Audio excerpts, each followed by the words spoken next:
Straight in, red light. Right, back again, next night. If you're watching this on the playlist, it is BMX Part 2, the rebuild. So if you remember last time, we stripped it down, cleaned up the frame. Frame's in not too bad a condition. All the bits are on here. I've given them a quick going over. I had to beat the living daylights out of the back wheel because it's got a massive egg in it, which you can still see is a little bit eggy, but not as bad as it was. And I've taken the big dint out of it that was in there. So the brakes might actually have a fair chance of working now, or not. Greased and sorted out the axle because that was a bit graunchy. That's sorted out now. We fixed the brake lever, which had a Duff spring in it. We raided some stuff out of there, and just as I was finishing, I don't know if I got the video, I actually found a set of mid-school levers. They're the front, they're the back, so I've just got to see if they're compatible, and we'll swap out the ones that are not that are suboptimal. I lubed up the front cable. That feels like it's moving okay now. Check the brakes, so pretty much we can start assembling it. I think the only thing I've got to do really is just sort of clean up these tyres a bit, but they're not too bad, so we'll give them a quick going over. I won't do that on camera, and then we'll clear all these bikes out of the way, and then we'll get cracking on it. So back in a mo. Right, done the tyres. They actually look like new, so I think best thing to do now then is start reassembling the frame while the tyres are drying. So I've got these couple of bits here to clean off. The solution in this greaser bath smells well past its sell-by date.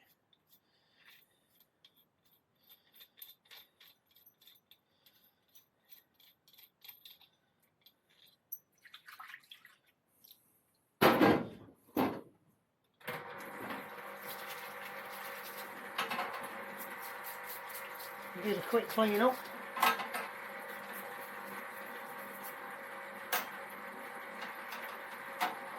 Put them in the order they came off.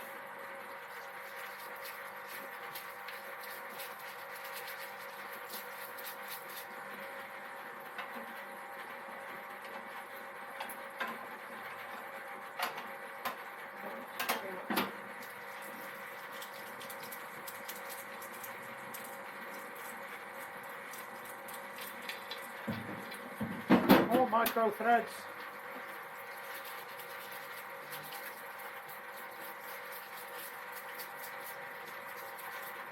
That's good.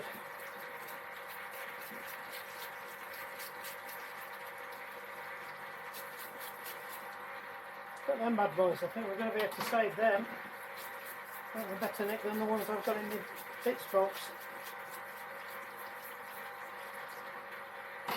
Lovely.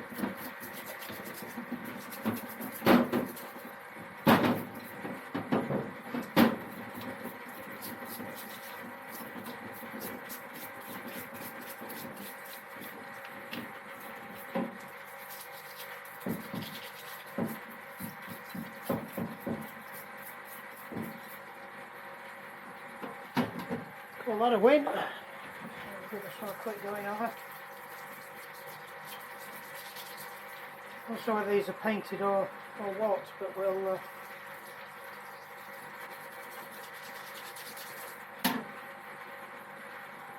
I thought they were anodised, they're not anodised. Right, so I think that's the last of the stuff that needs to go through there. Just give it a quick wipe down.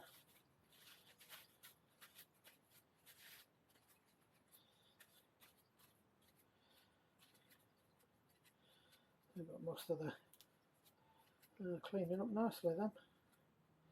Most of the rust from the chain seems to have been sitting on the surface grease anyway, so that's mostly come off. Where's my disgusting rag? Sorry, I'm walking around the back of the camera again. I did notice from some of the other videos I either need to speak up a bit more when I'm behind camera, or or not directly on camera, or I need to go and invest in a mic if I'm going to carry on doing these a bit more. Feel free to comment below.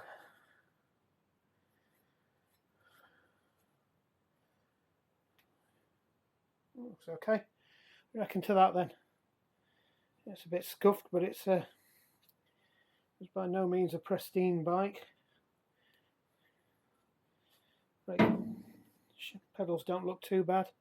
Like I said, they are the original pedals and the bearings haven't gone in them, so I'm inclined to leave well enough alone with those puppies. So what we can do is dry these off and start wanging them in the bike.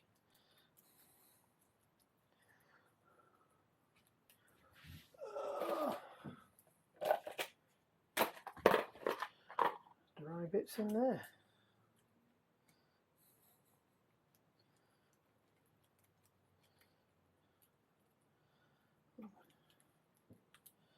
Yeah, they feel in very good nick actually. And the cleanest bottom brackets I've taken apart on a BMX. They're usually in a right state, so I don't know if I doubt whether it's been swapped out.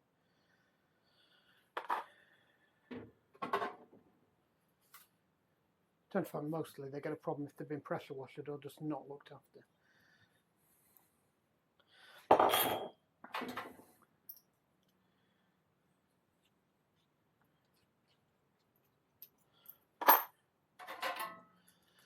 And the tension washers.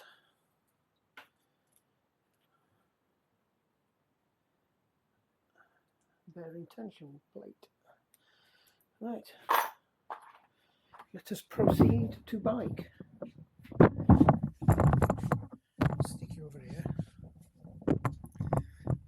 See what's going on. Boy. What's that rattling?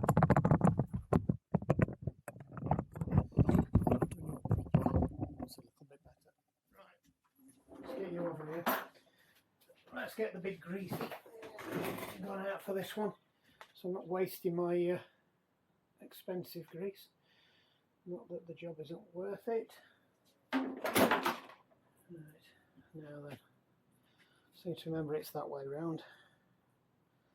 So they want a good liberal coating of grease. You want to get some down into those cracks so it works round the bearings.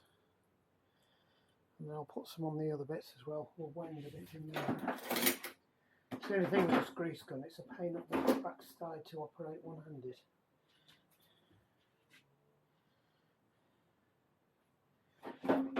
I don't actually know which grease is left in it. Seems like I've been using it forever. Right, so crank's on the other side, so crank arm goes in on the other side. But you'll get to see what I'm doing on this side too, don't worry. So I'm just putting some grease in the cup as well. It's one of those things really, you can't have enough grease on it because anything that you don't use gets squished inwards anyway. So that can sit in the ball race now with the cup to the outside. So with these, and it's the same headset bearings, that face always goes to the outside and the bearing's driven on the inside.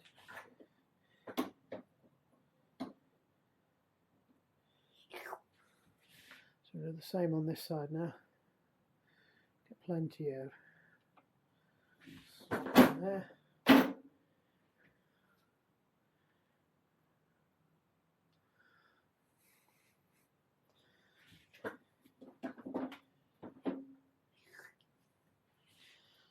So again, you want to get it in the cracks, so you can see in the joins where the race part is folded over to trap the ball bearings. There's a gap, and you want to try and force it in there because you want as much grease on the inside with the balls as you do on the outside. So it's just a case of working it all in. There is a way of doing it that you can do with, if you're doing a car bearings, it's even more important. So you can put them inside a bag, fill the bag full of grease, and then really sort of squeeze and massage it, and the grease gets forced into them. But I can't. You use a lot of grease doing that, and I don't want to use a lot of grease on these because it's not as critical. And to be honest, it will work in anyway. greasy fingers. So what we'll do next, same again now, make sure we get plenty of grease on it. We'll smear some on that inner race there now. So you remember from the part 1, we said we weren't going to take this to pieces because there's no need. I had a look at it, it was fine. It means you've got to try and really get a good torque on those things, and don't take them off unless you have to, because they invariably, even when you've got the proper hook C tool or whatever they call it that you use, you invariably chip the tooth or make a mess of it, and it's just better if you don't have to do them, don't do them. So there's no reason to do that. Right, so that's in. Hopefully that's not going to fall out until we've done the other bit. Don't you dare.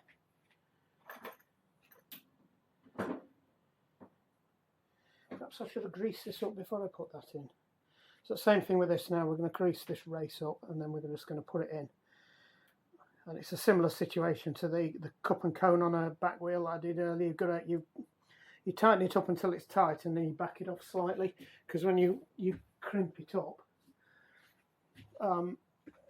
it actually forces a bit, forces the threads down. But these are micro threads, might be so with the other ones as well. So it's a very, very fine pitch thread. These. It's a left-hand thread as well, so don't forget that if you're doing this. Now you can knock these around with a screwdriver, but to be honest, you shouldn't be able to do that. You should be doing this with your fingers. If you're doing it, if you're using anything more than finger pressure to tighten this up, you're tightening them up too much, to be honest.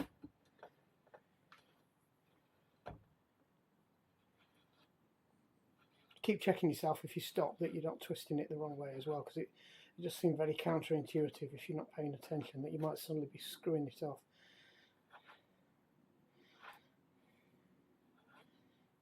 The thing is as well, because you smeared it lovely with grease. Right, so that's on now.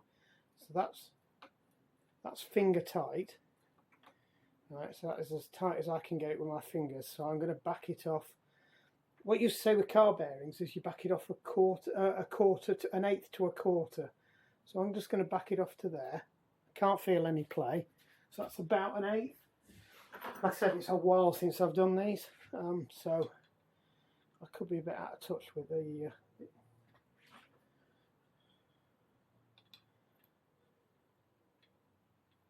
and again, left-hand thread, obviously, because it's on the same thread.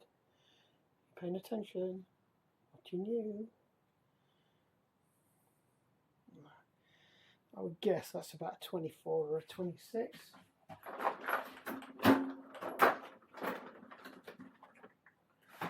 Oh, what should we go for? What's that? Is that a 20? Looks like a 30. That's a 30. It won't be a 30, will it? Surely. Well, it won't, because it won't flip and fit. But I ain't got any deep dish tools for that. What's that? That's a 24. No, looks like we're on spanners. I can't actually torque it. Go and have a quick look, see what we've got in the reserve drawer. Remembering to speak up. What's that? That's a 32. That's a 30. I don't think that's going to fit either. We are wasting our time. I tell you what I've got one. I've got one in the Ducati back. One of the wheel nuts is exactly that. I'm pretty sure. Could be wrong. Right, so spangler.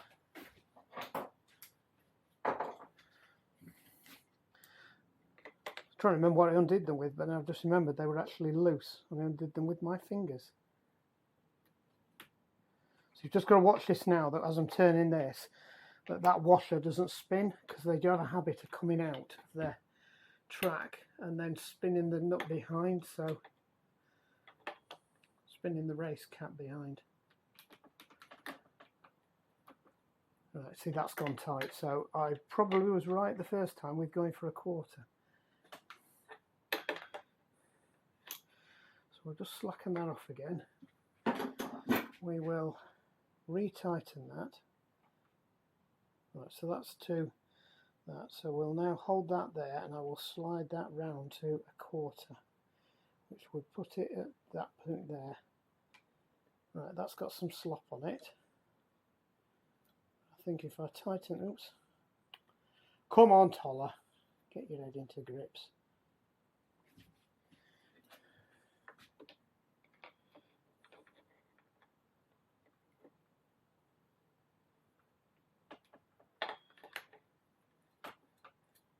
Perfect.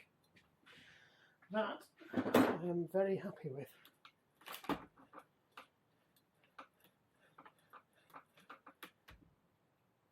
Even more happier if I could get that paddle past there.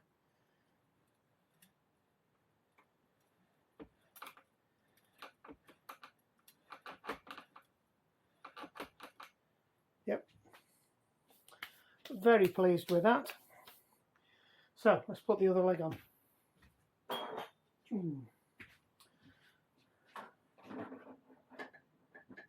Just a little bit of grease, and this is mainly to stop it seizing on the shaft.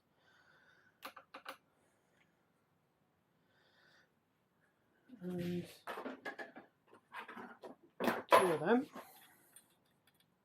on there, and 1 of them on there, and hopefully it should be opposites. There we go. So that now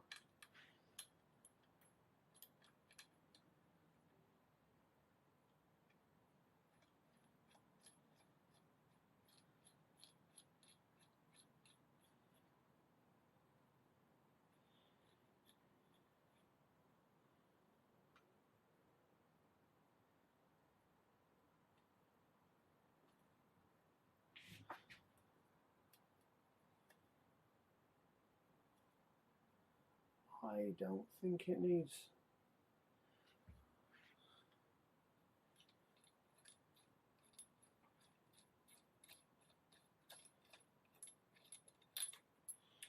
I think this has been set up wrong from factory.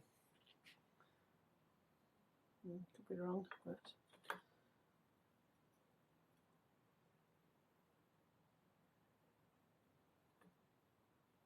yep, that's wrong from factory. So I don't know if somebody's been messing with this one, but that was not right.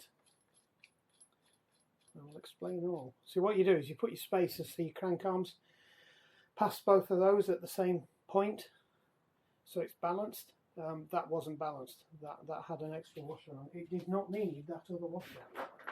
So I've taken an executive decision to take it off.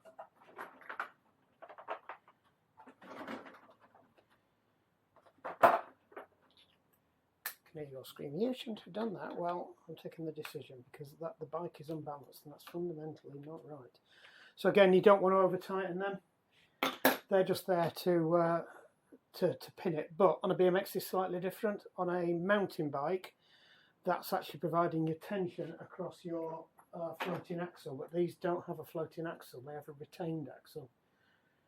So you can tighten them up a little bit harder just to make sure they get a good seat before you put the screw in. And the screws are in here, I do believe. One of the screws is, yeah, because the other one's still in there. That's why only one of them is in here. And if we get a torquey wrenchy on that,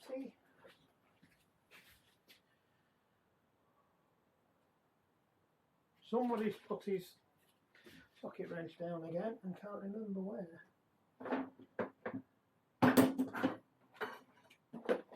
That's interesting. In there? No, it's not in there. I think it was a 6, wasn't it? It was a 6. That one. Yep. That's it. So more than likely the same as a normal crank. So we'll take it up to not foot-pounds. We will take it up to 7 on the old gut and tight.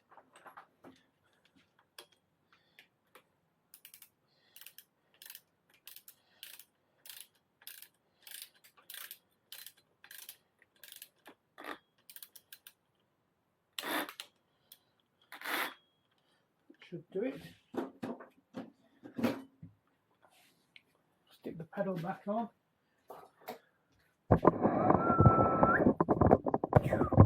Just want to give it a quick clean up.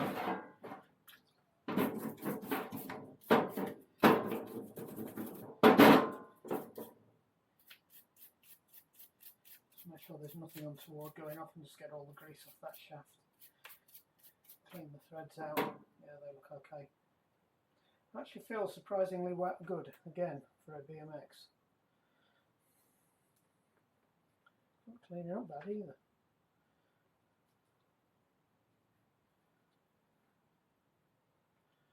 Right. Stick this one on, so this will be a left-handed thread. You're paying attention.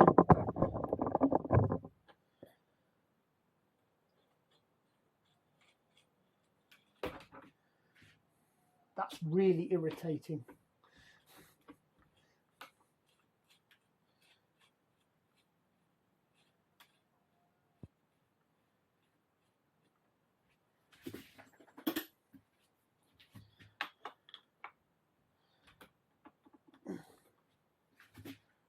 Never got so irritating. I could use it to brace.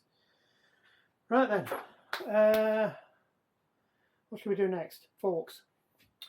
Stick the forks on. Let's just have a quick check of the forks. They look okay. Let's clean that race up. The old slush bit. Just make sure they're good. Should be a rubber seal in there. Oh, I took the rubber seal off. That's why there's no rubber seal in there, because we took it off. Yeah, that looks nice and clean. No imperfections. Just get a quick wipe down. They are what they are. BMX front forks. They just get battered to hell. They do look like they're slightly tapered. I think no, they are definitely slightly tapered. It's interesting. I wonder if mine are like that, because I've got a GT over there as well. Well, it makes me laugh when they put the sticker on the inside. Mind you, I suppose it's not going to get ragged to pieces on the inside, is it? Powder coated by the looks of it. Okay, let's stick them on there. What should we do a bit more? It's a better prep this time with this. So from experience, you're better off doing this, starting it upside down or on the flat. So we will just drop it a little bit and flip it. Get it on the flat like that. So we're going to do the same thing again. We'll pack that full of grease, and then I do like the gussets on the and they've always done that, even on the old schools. A bit of muck and mist around there.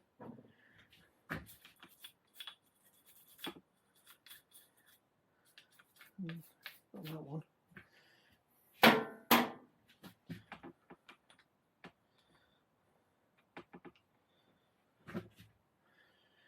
Right, let's wang some grease in there and on here and start assembling it. Oh, I just realised what we haven't done. We haven't cleaned the ball race parts. So let's shift that up here. So I did grease this. I did put some WD-40 in the spinner, but I think what I need to do is squirt some grease down there. But I think what I might do first is flush it out with some cleaner. Just to get all the muck and gunge out of it. Because it's a bit graunchy, but they're not the best design in the world. Like I said, I've got another one in there, but this is a black one, so it goes with the bike, and the other one's a silver one.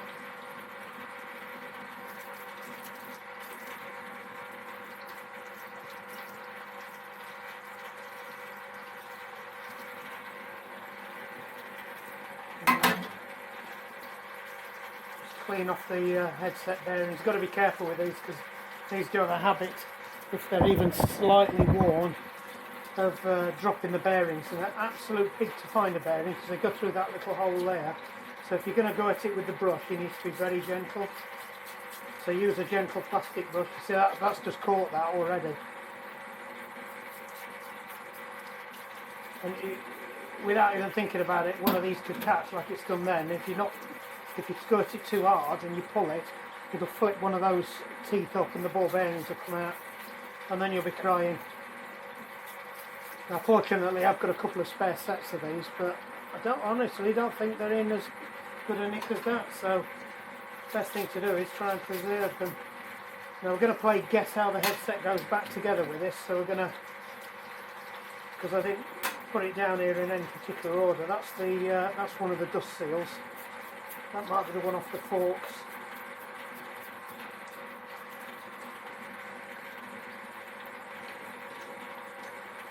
That's the split ring retainer from the top of the thing, and it might actually be plastic, that one on them. That's the other dust scraper shieldy thing. What if I just put the same one back?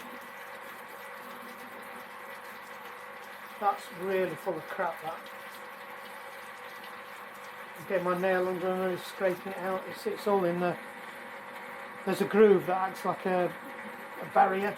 It's not a flexible rubberized dust seal, it's a hard plastic one with a groove in it, and something else drops into the groove, and that just acts as kind of like a barrier for the muck to get through, because it has to go under and over. Another one of them. This one I would guess is the bottom one, because it's the bottom one that's always worse, and this one does look the dirtier of the two.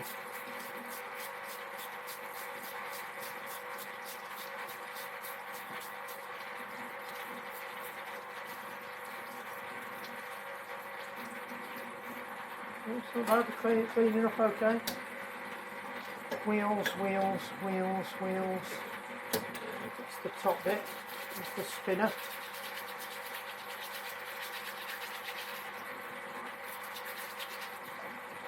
Chuck that in. That's the ball race for the top. The outer ball race on the top, not the cup, it's the cone.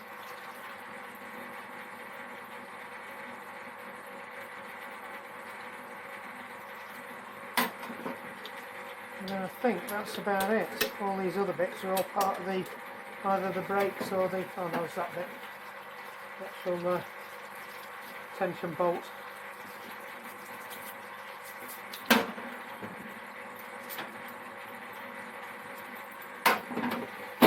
So stick that up there and let it drain out.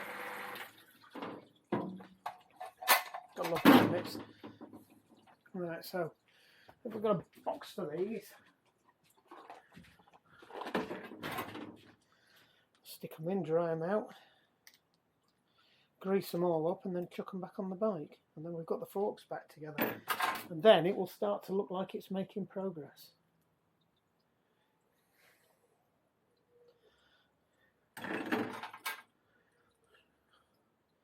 It's not very often we have to do a full strip down service, but I think this one deserved it.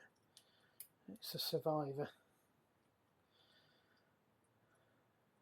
There are some bikes it's just not worth doing it, because you're stripping stuff to pieces that's actually sealed anyway, so you're not proving anything.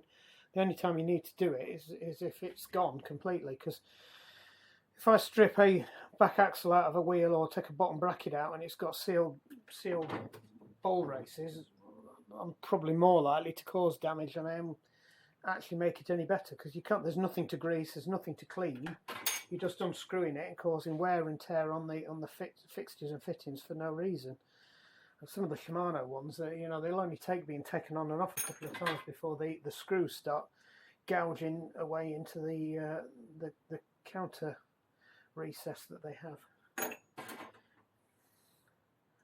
So it does make me wonder when people send their bikes off to be serviced, and well, I've said it before, and they come back covered in red grease around an area that's a sealed bearing, and it's like, well, what were you doing in there?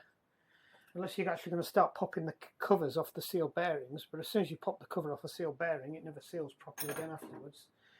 So, obviously smearing a bit of red grease justifies you did some work.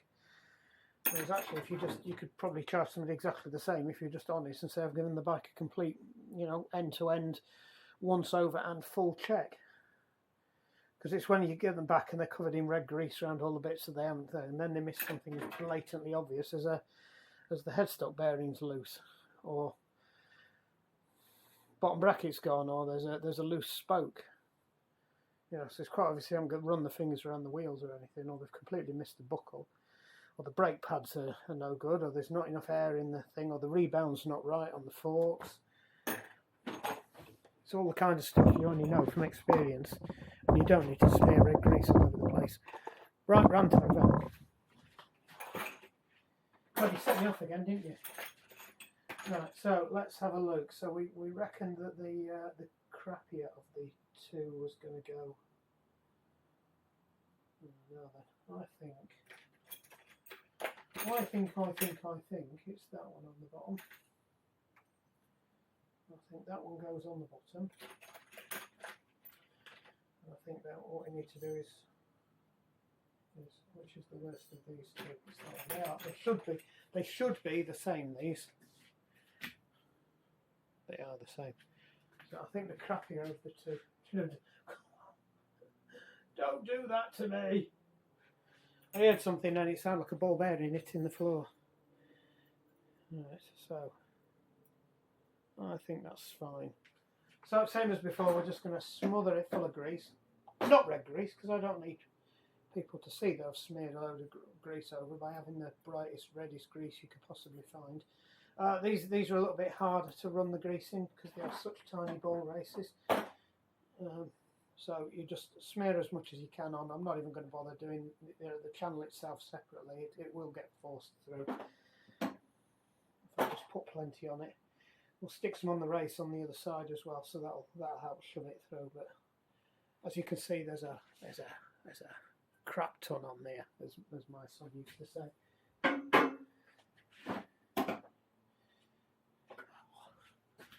It's like the never-ending grease gun. I filled it up about 30 years ago, and I've never filled it up since. So I have no idea how much grease is left in it. I'm going to run out today now. So I've got a bit to stick it in there. There we go. Oh, lovely jubbly. So we'll do the same on the other side. Fill that one full of crud and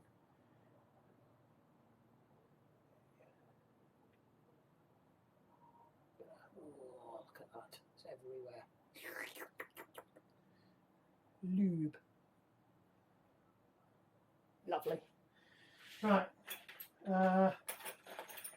So this one I will cake up and put it in the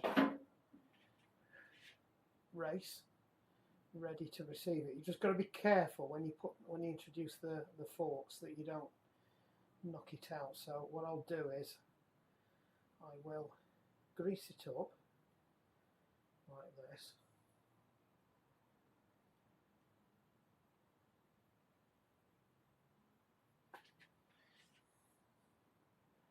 And I will stick it in there. So same thing again, the cone goes into the bit with the metal rim on the outside. You weren't even looking at any of this. I smeared some grease around there. You weren't paying attention, were you? Just put a bit more in.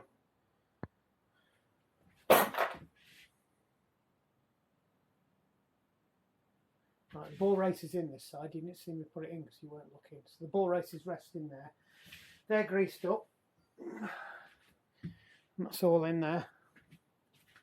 So all I've got to do now is put some on the cone that's going through, which is somewhere in here. Coney woney. Right, so that needs greasing up now.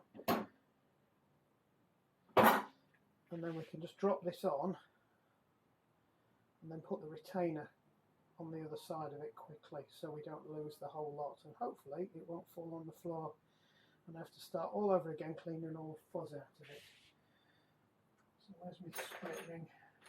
Oh, you're in here somewhere. There you are. So I need the plastic split ring. This is going to sit through in there, and that's sat in the race now. And what we're going to do is we're going to push the bearings in from this side, hopefully without knocking anything off. And hopefully it should go straight through there. Yep, that's it. And this is why you do it upright, because that's not going to fall out. and I'm just going to put the split pin in. I usually put it pointing to the back, as I've explained before why we do that. That's a weak spot. Alright, so that's all in. What am I missing? I think I'm missing the dust seal. Now then, where does the dust seal go? The dust seal should have gone on before that one, I think. So that should go over the top of that. And that goes in there like that. That's it, got it. Cracked it. Right, so what we'll do is once we've got it all together, I'll get the cloth and I'll wipe all that extra grease that I've put all over it off. Right, so this is the bit I've got to be careful of now, because somewhere this has to go on. Now I think this goes on now at that point, and then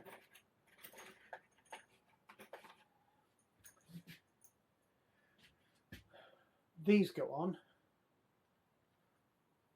there, and then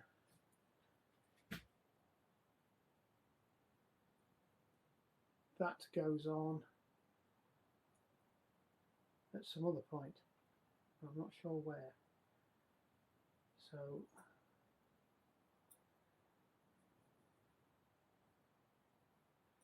that floats.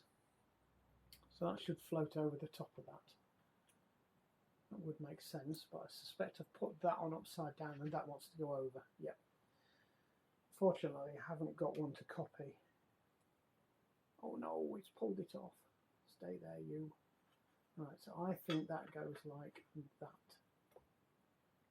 Yes. And that goes over.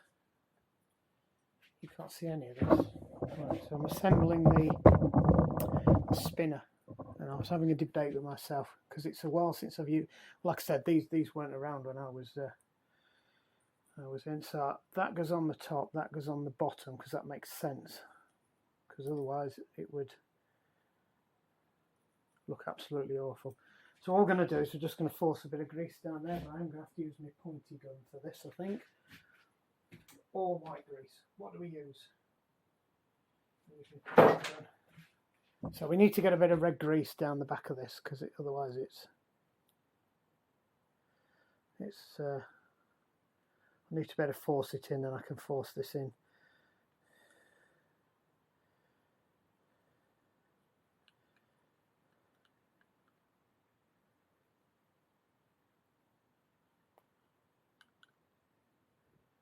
So now you can see red grease. What I'm going to do is I'm just going to force it down the gap, and what I might do is go around the back of it and do the same round there as well. So I've got to make sure I get the grease into this, because there are little tiny ball bearings in there. Well, that feels better already. So we'll do the same on the back. So we'll try and lift it up. Oh, no, I think it's going to be better.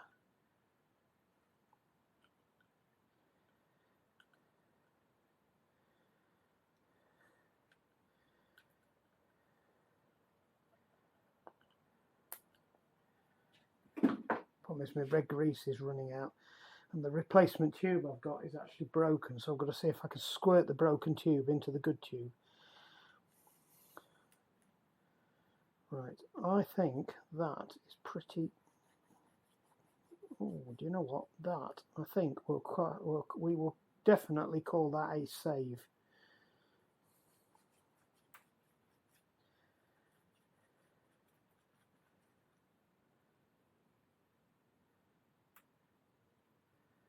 I think if I push it over like that, I can get even more down the back of there.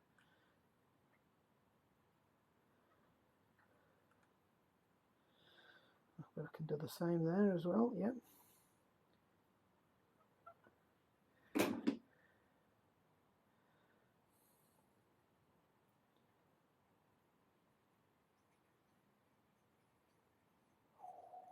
That's nice.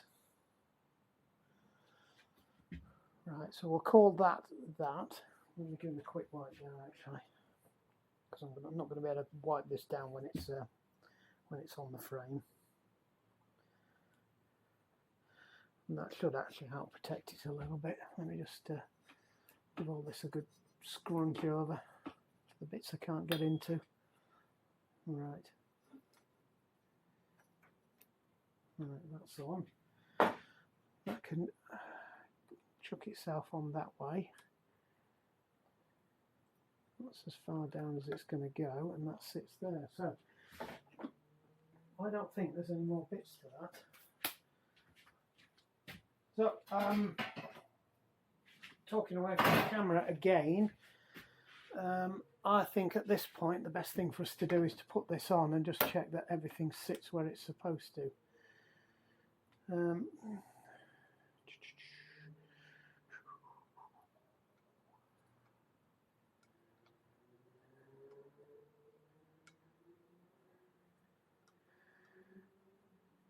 Or have I done something? Ah, no.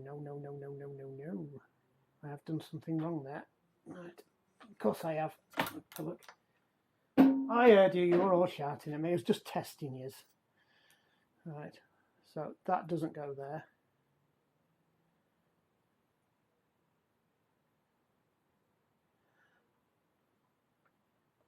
That goes there. Now I think that either goes like that,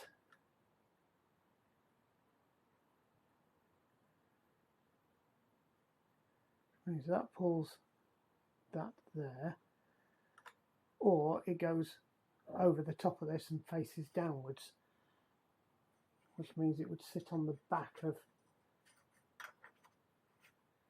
that, which means it would do that. It would do that, which I think is possibly more likely, because that gives us the maximum amount of room. It could be that I've still got that the wrong way up. I probably have, actually, looking at it. Yeah.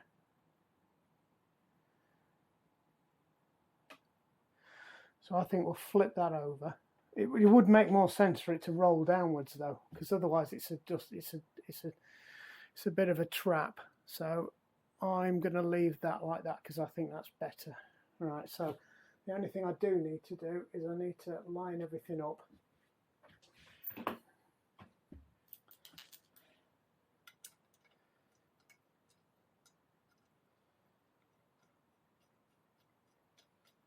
Right, so this again is like a mountain bike. It's important to get the tension right on this. Finger tight will not do it. It has to be a little bit more than finger tight. Was it a 14? I can't remember if we agreed it was a 14. No, I don't think that's a 14. No, it's a 14. So hopefully you can see what I'm up to here. So it is the same. All we need to do is just... What's at my house today? I just picked the same one up. Right. 16. Who uses a flipping 16? Right, so this just needs tightening up until that feels okay, but I will need to check it again once we've got the wheel in. These need lining up with that, so when that's in, that needs lining up. So these things here have got to sit in level with the handlebars, and then they also have to sit level with the forks. So it's a bit of a juggling act. They don't have to, but it's better if they do. Right, so that's about level. The forks are level. So we'll tighten this up, same as a normal one. That wants to go to between 6 and 8, so we'll go with 7. Come on. Try not to knock anything.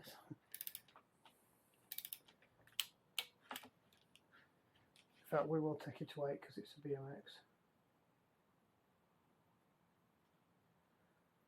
and then I will go and check on these, because it might be that they take more. They are a bit more heavy duty, but I can't imagine it being any worse than a mountain bike.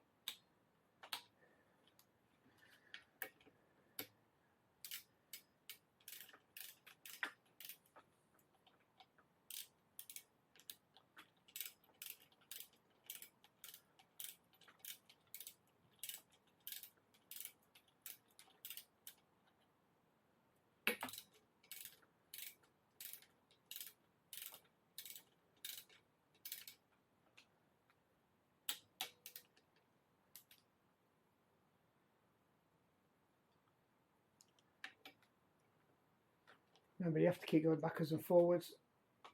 Let's see, that's got another 1/8 of a turn out of it, because the other one tightens it up. 2, same with that one. That's got a little bit more out of it.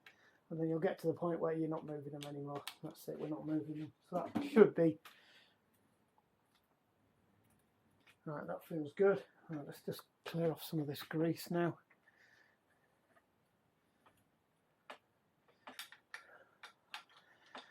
That is how you put your spinner back together, even if it has been a bit trial by error, because I can't remember how they go, but I know how they work. So it's one of those things, if you know how it works, you should be able to work how it goes.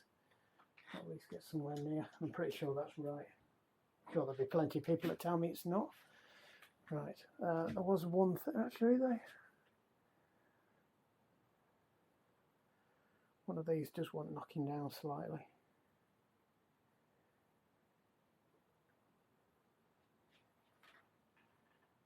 Oh, they're okay. Look at them now, them babies.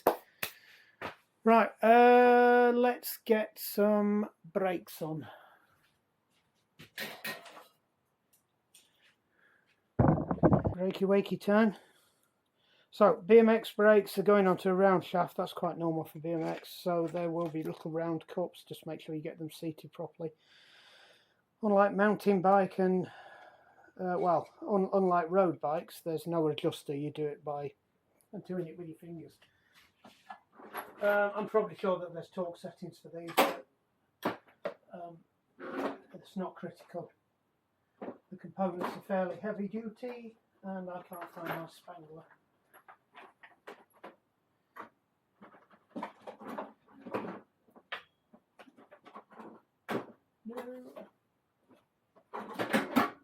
So with the 10mm one, oh there we go, found it. This is where I find out it's not 10mm now. So just eye them in roughly, so they're about where you want them to be. I did check the brakes on these yesterday, if you remember. The pads look okay. I think they do need adjusting. It's the only thing I would say about them. We'll rough them in.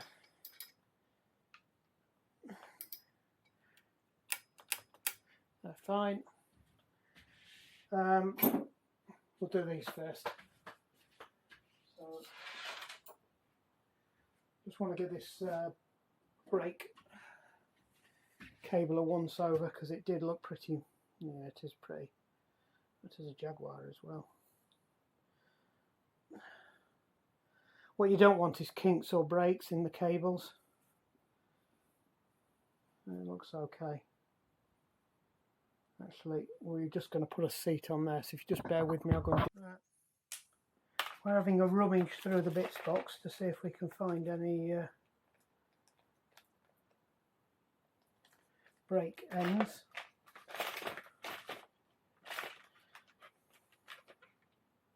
They've usually got slightly bigger holes in them. There we go, that's one there. And it's a Jaguar one too.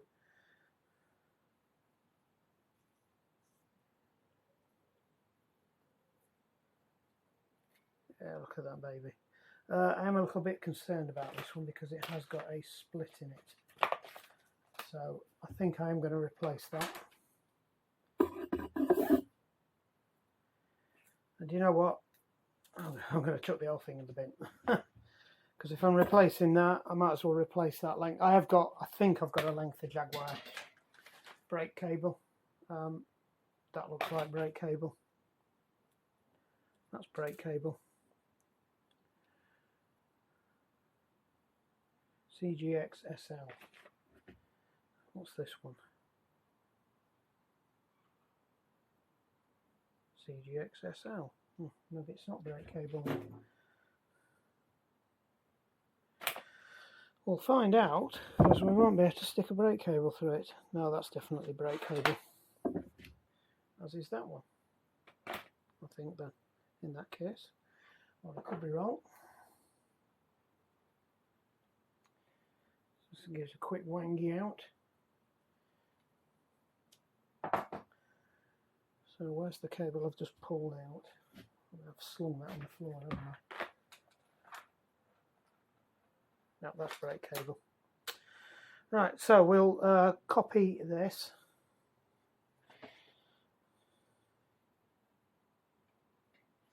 Yep, that's okay. So we need a length the same as this.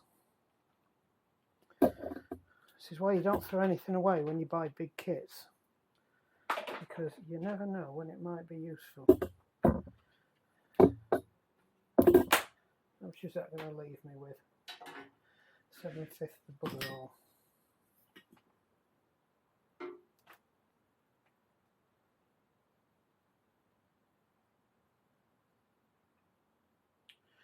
This is just to be on the safe side. I'll take a bit more. Proper cutters. It's not worth trying to do this with not proper cutters, from experience. Problem is now I need to find two ends. I should pull an end off the other one. Or it's already got an end on it. And check to see if it's got an end on it. Has it got an end on it? So make sure you really do wang these around in here. Alright, so that's one end sorted.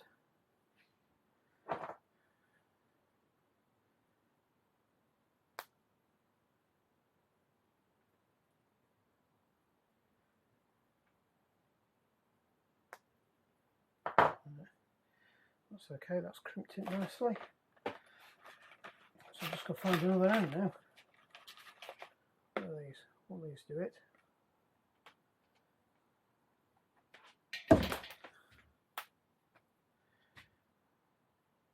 Nope.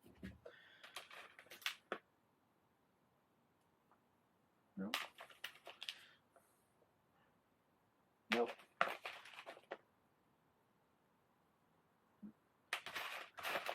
Using that one because that's a special one. What's this one? No, that's a little one. I think that's a special. Oh no, we'll have that one. That's actually a proper end that's got a rubbish bit in it.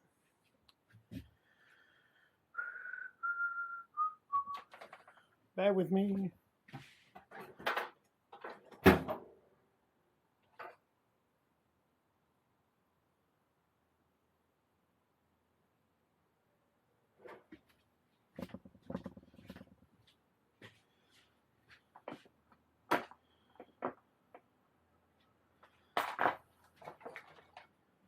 So they do tend to come off if you just give them a little bit of a prise. So I've jammed the, I shouldn't probably be using that for that.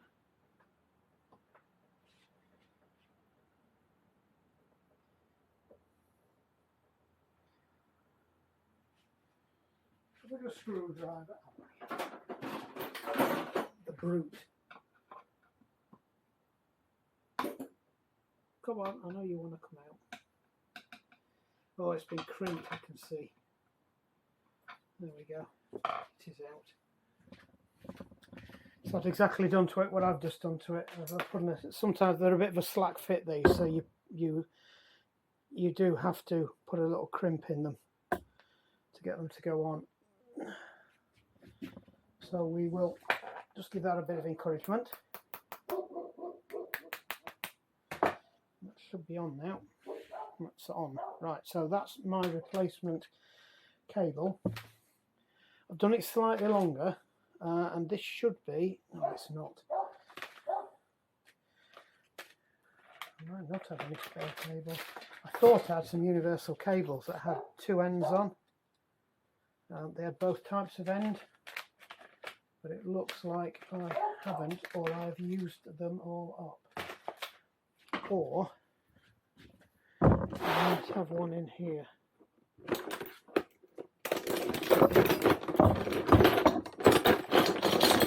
In the trash can. Right, let me bring you back while I go and play hunt some. Right, managed to salvage a cable from one of the others. Why does the battery always stop just as you start recording? Anyway, right, so I did find another cable. I got one in a set, as I said, that I'd made up for another bike and not used. I forgot I got it in the bottom there.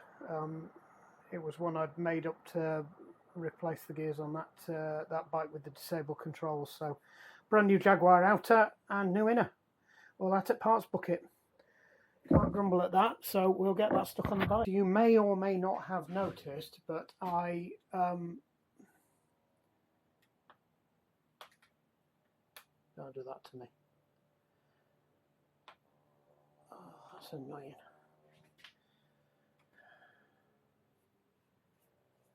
See if you want to go down.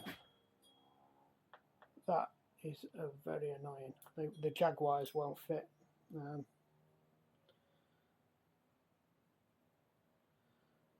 I am not going to take the ends off for the sake of that, unless it comes off.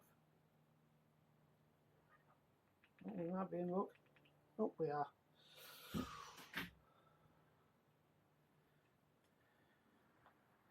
So that'll pop out the bottom. Yeah, I was just saying, I don't know if you noticed, but I did cut it different. I cut it slightly longer. What you tend to find with these is that you take them around too tight a turn and they don't work too clever. So there's lots of ways of doing it, and I seem to remember that is the best way to do it, is to take it down and round the back, but you still need to put a tie wrap on there to keep it. If you try and take it round the front and tie wrap it, it makes it too tight, because then it's doubling back on itself. So you've got a choice. You can either take it like that. I don't know if you can see that. You can take it like that, or take it round the back and take it up there, and that puts a better sweep on it, and then just sort of pin that up there with a tie wrap round it there, just to keep it out of the way of the wheel. But you don't do that until you're ready, and you want to try and keep these angles as tight as big a sweeping as possible. Otherwise, you end up with a tight front brake, and you get it with a lot of road bikes where they've just not used the common sense really when they've done this. So you can, don't try and feed a cable through when it's on a tight bend, because you won't get anywhere. Come on, that's it. And put that through there, because the front brake's on this side, not the other side.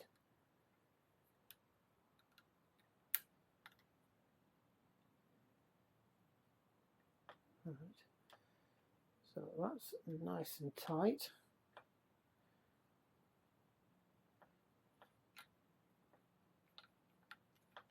That's good. So we'll just swing that round the back of there. Flipping tie wraps digging into my foot. It's sneaked into my trainer. Sorry, not trainer. My safety Croc sandals. Right. So before we go any further with this one, I think what we need to do is make sure that we get the. Let's just check that. That don't feel too bad. If we push that up, so that can come out more.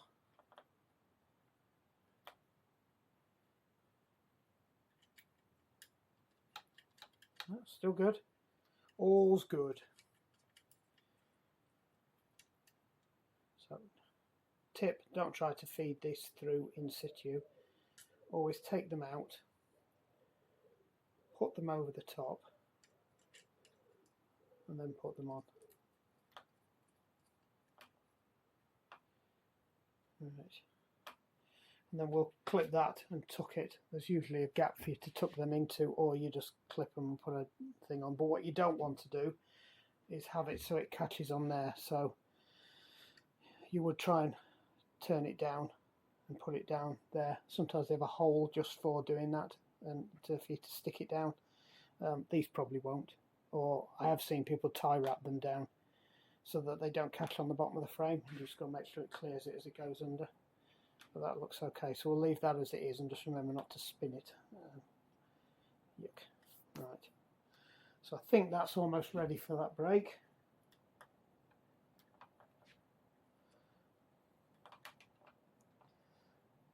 So we just need the wheel on that one. Let's get the back calipers sorted out now. Right, so out of several different sets out of the parts bucket and recovering some bits off the original ones, I think we've made a half decent set. I think it does require a little bit of lube down there, possibly in there.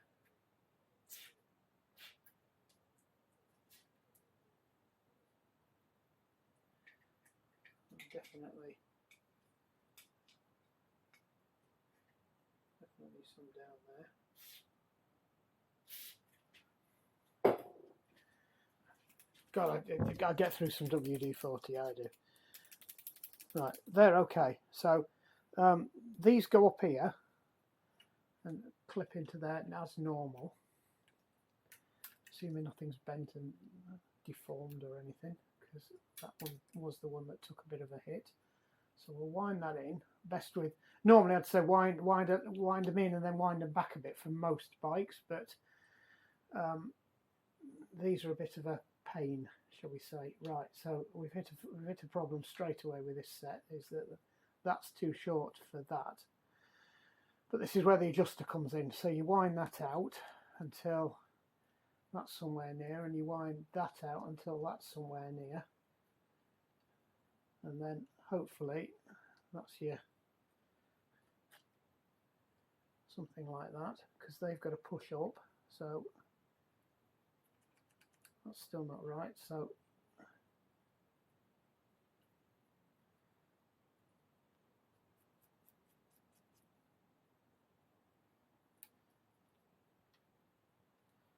there shouldn't be any play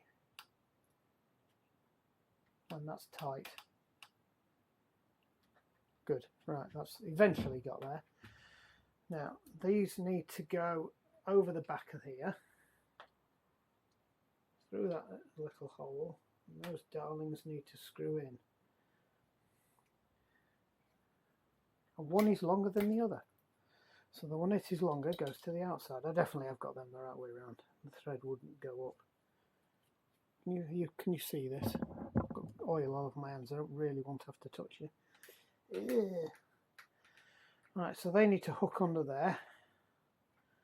That needs to hook under there.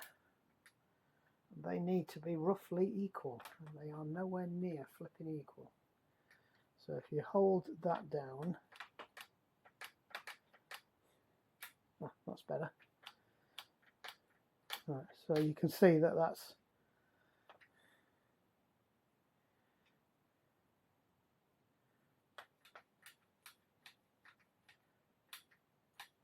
got loads and treble, but I think we're going to need to take a bit more of that. I can see me having to swap this one out for another one, because this doesn't seem to have enough play on it. It needs to be higher than that, but we have got some adjustment in here as well, so you can wind these up a bit.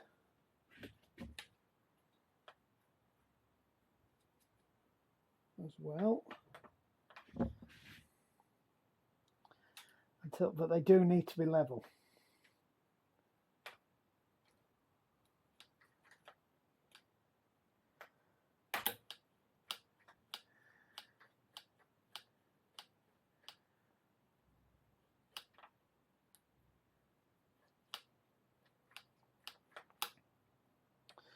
So what we'll do now is we will see if we can get the other bit to work.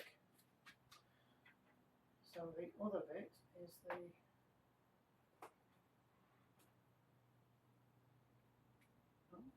not that bit. Question is, are they the right length? Yep, they're the right length. So at least this second section should work fine, he says. So these go in there. It doesn't matter which way these go, because these run in the center. So they just drop up there and screw in.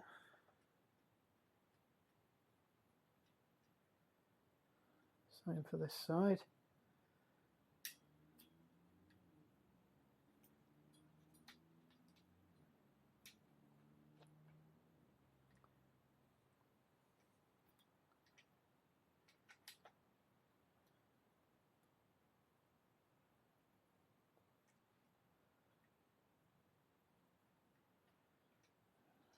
Is that me or is that bigger?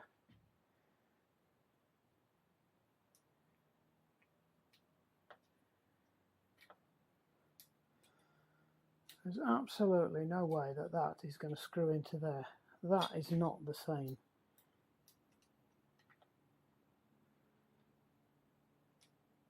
No, that's not the same. That's an end I've just had to put on because there's an end missing off this one. So I might have to go and steal an end off the other one, or go and put the other one on because this one doesn't fit very well. Anyway, stop recording. Stop recording.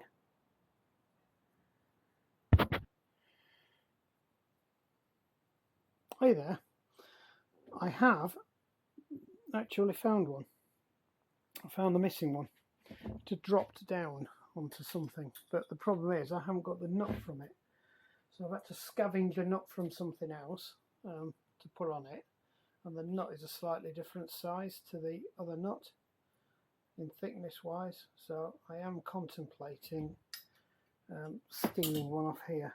I've just dropped it on the floor, so the thing I've just spent the last half an hour looking for is now on the floor somewhere, lost and gone forever.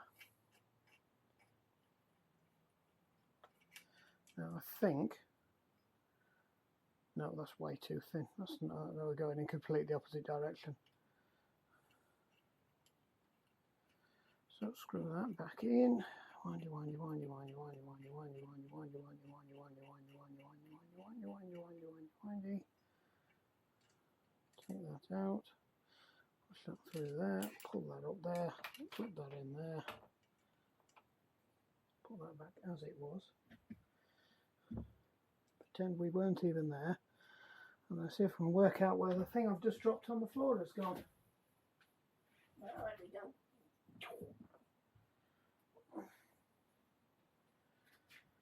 So we find out that that's exactly the right size. Yes it is, but that's a completely different thread, I think. This on the other hand is the right thread. So well, yet another go at screwing this on here. So that goes through there, that goes over there, that goes on there. Wing it all the way down. Take this over here. Stick it through there.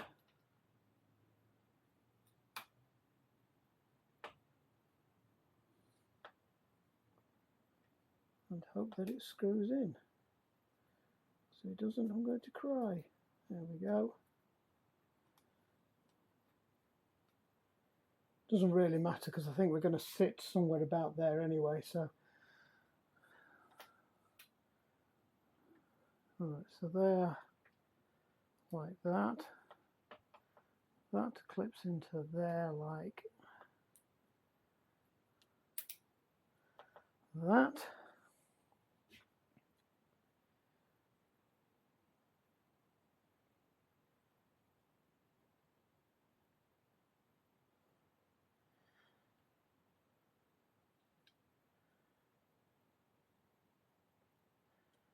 That goes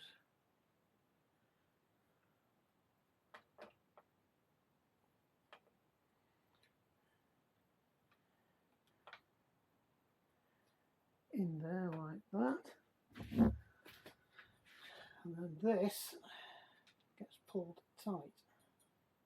In theory, once they've gone down there and down there and there, and that's in there, and then we stick a cable in. In theory, that should be all good.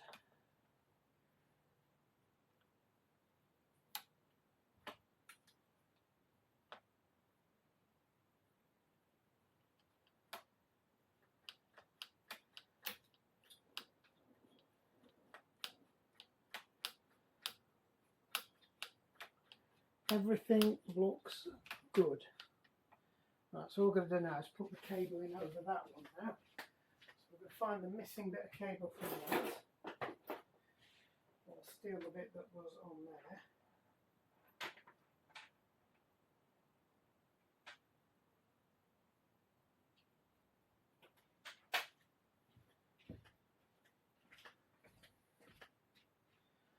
we're still with me. Yeah, we're still with me. So there's a little bit of cable that goes on here and goes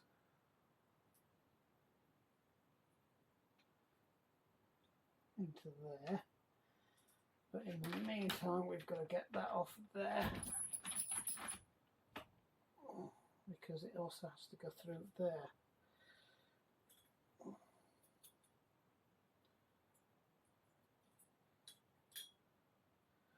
And that drops into there, like that. And then that should, if I get it right, sit in the groove in there. Right. Or something like that.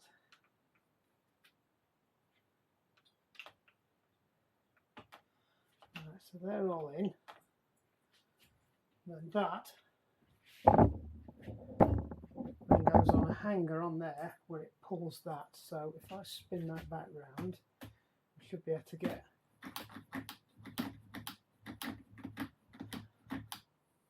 you know, I can't remember ever having seen one of them that works so well. Look at that.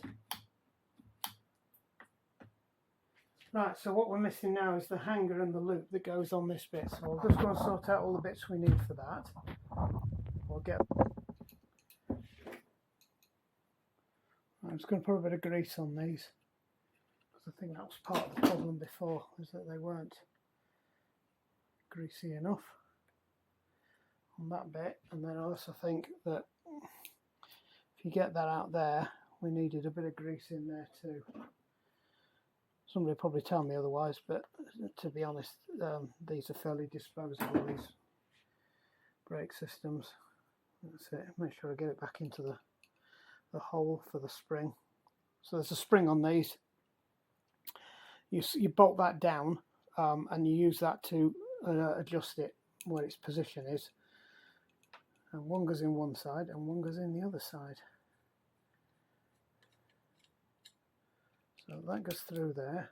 I'll just give it a quick wipe. I missed that bit yesterday when I cleaned them all. Now, I did notice the brake pads are in a bit of a mess on these. They are completely misaligned. Yeah, this has to go around there. That goes onto there. So now what you normally have is you normally have a double-headed spring, and the spring goes into the back of the frame as well. And then you've got an adjustment, but with these you don't have the adjustment. What you do is you twist that to force them one way or the other, or to force them out if you need more spring tension. So we will get the, I will have a guess if it's a 5, but given the luck I'm having with this frame at the moment, oh no, it is a 5. Still can't find the other socket though, set. Is it over here? Oh, I can't believe it is, got it. It was over there. Let's jump all the sockets I've got them from this time. That's the 6, that's the 5.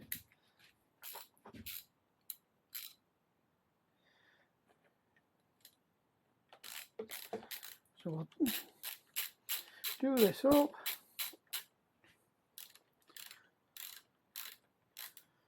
So I can't really tension this until properly until we get the frame on. But if you look at that, that's pulling, but it's not springing back that much. So what you do is you get a spanner that's about the right size.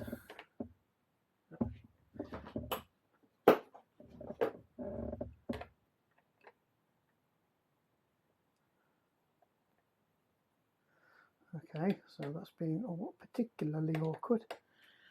You go down the size, and it's that one. Oops, not like that. It's not. Come on, Tola. Is it bedtime already? No, what's the 13? Hold on a minute. There is actually a smaller one you can twist that on. You twist that out, so it puts more tension on it, and then you bite it up. And then the idea is that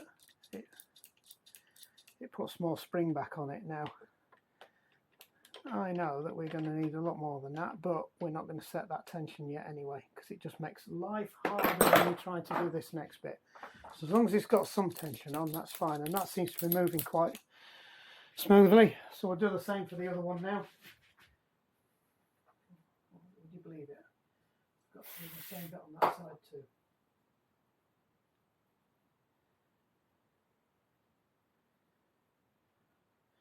So as I say, I've got to pull the brake pads off these because the brake pads are horribly misaligned. So again, I can't know if I put any on there actually.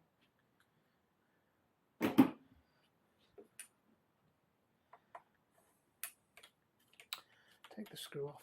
God, it's well past my bedtime.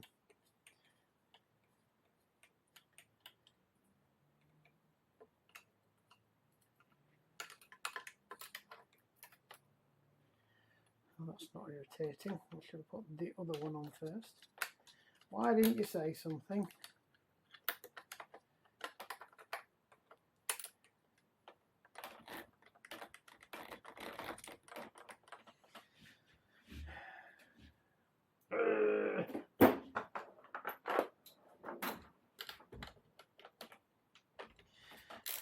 Because there's an order to putting these on, and I just happened to pick up the wrong one. Bing! The bike gods are smiling with us tonight, but that didn't need to throw any bits all over the place. There you go. Didn't actually need that much to make it recoverable.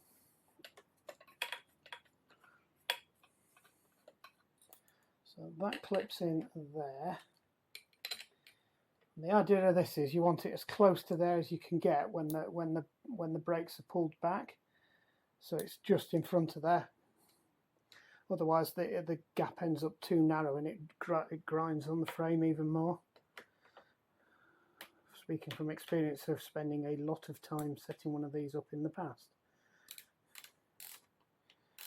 So I'll do the same thing again.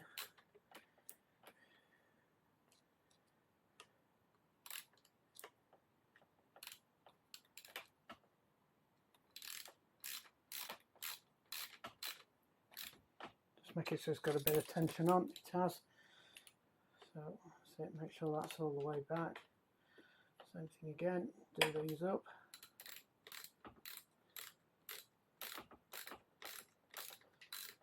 Just do it up with your fingers.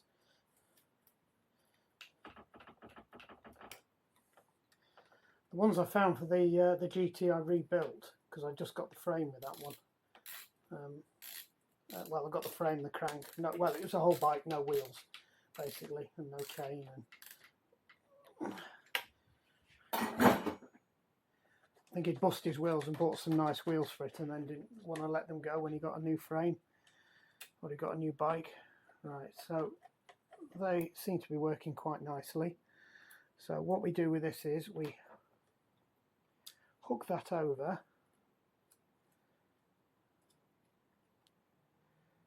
Ideally get it so it's underneath that, and this is right royally fiddly. That goes over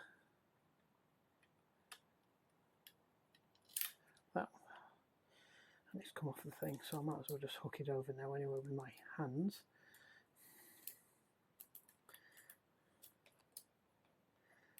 And that goes over like that.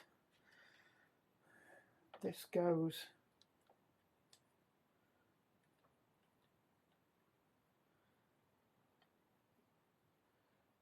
how did that manage to come out of there? There. Right, and then that gets pulled up to where we need it, in theory. And that sits down there out of the way. They should be even. If they're not, we'll need to tighten that up.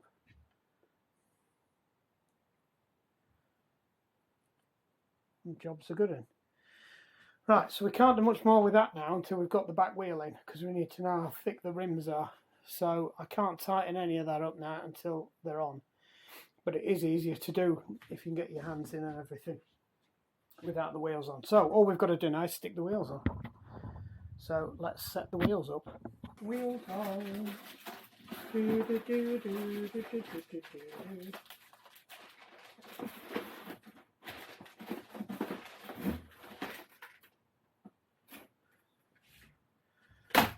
I do hope we've got the right chain for this as well.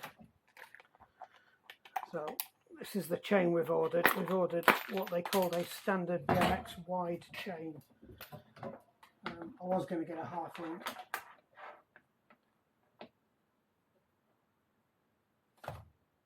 No, that's fine. It just looks like it's more heavy duty than a normal one, so there's a bonus for you. You've got a more heavy duty chain. Right, so let's stick these on.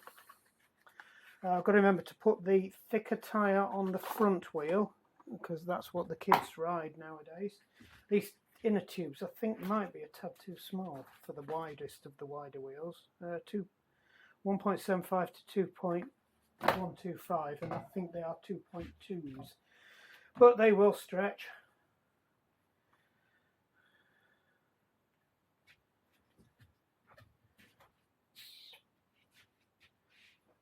Somewhere. Oh, here we go. We have an airline. Is it plugged in?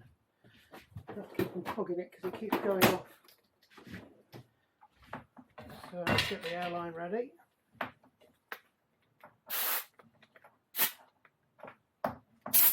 Ooh, that's nice. Let's just put a bat of air in these before we get started.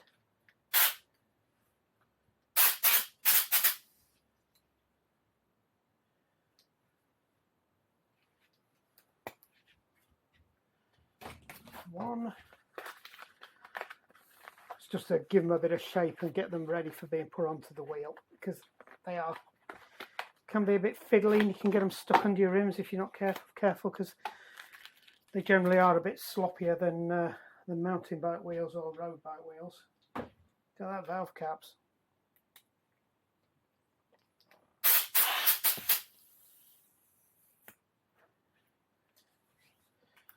Right, chuck them over there. Right, rim tape.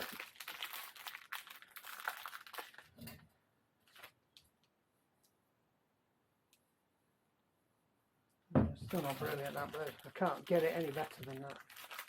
And I don't have a spare wheel, otherwise I would have stuck one on. The spare wheel that I have possibly got has got a different ratchet system to that. In fact, I could do with one of them for mine, to be honest, because I've got a big one on the Skyway.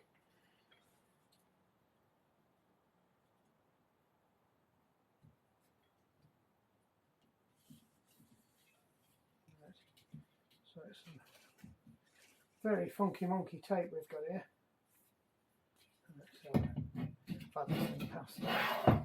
Stop trying to put it on until you've straightened it all out. Right, that's it. And immediately goes back into curl mode. What you can do if you've got an old inner tube is you can actually just put the old inner tube in.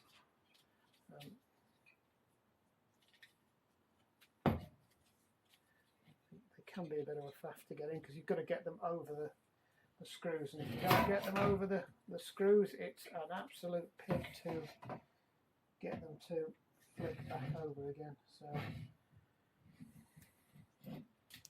we'll be trying to play it very nicely with this.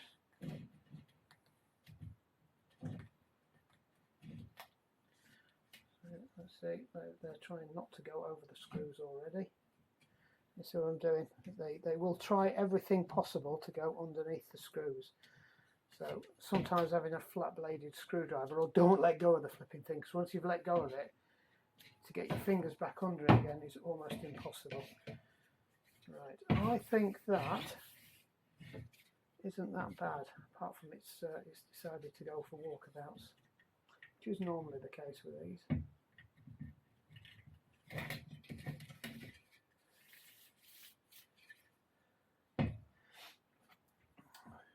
Something not too sharp and just try and tease it along a bit.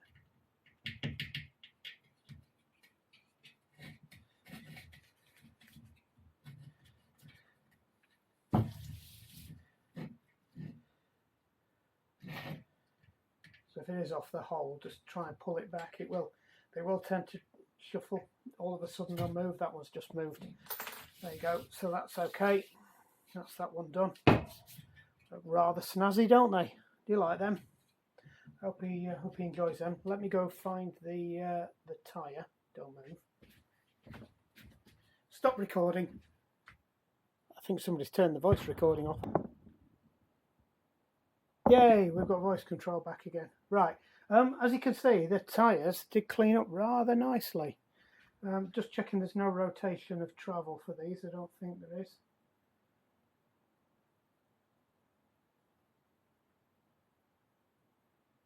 Nothing on that side. 20 by 2.0. 2.2. 20 by 2.2.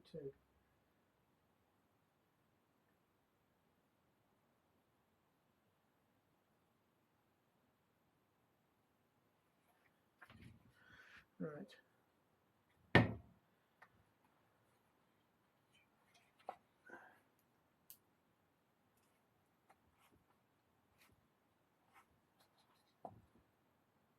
So there's definitely no rotation.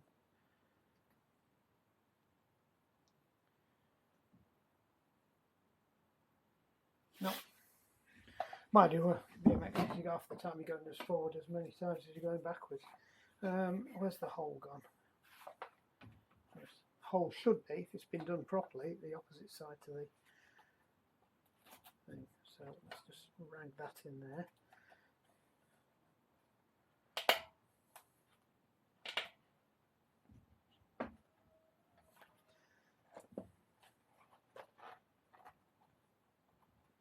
Come on, don't be awkward.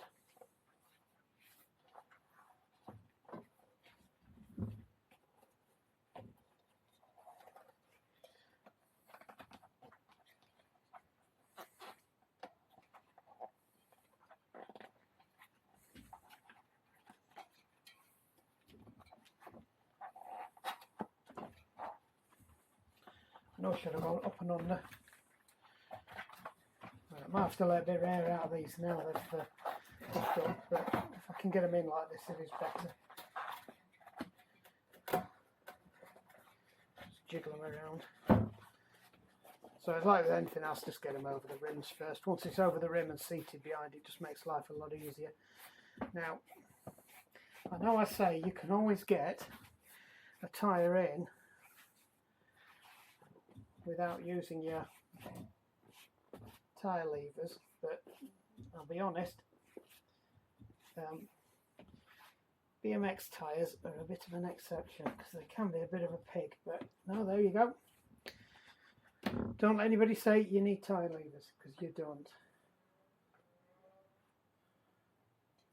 Tyre levers for people with weak fingers. Right, now I seem to remember you want them you want the rim, you want to make sure the rim's nicely seated, otherwise you end up with egging all over these. And I don't know how good these tyres are. Now I'm kind of guessing you probably want about 20 psi in these. Somewhere it will say inflate to. There we go.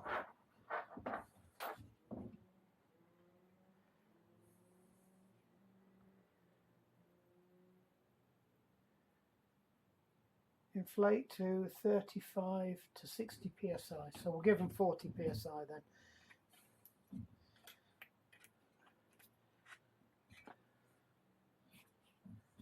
Maybe a bit more.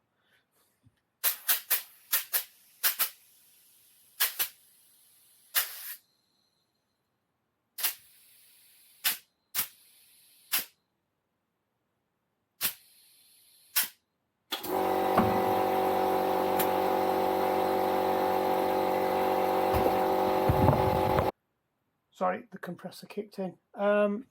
Yeah, they've seated not bad actually. They're not perfect. But like I said, they're quite sloppy on the rims sometimes, these. So it is what it is. I think sometimes you have to live with them as they are.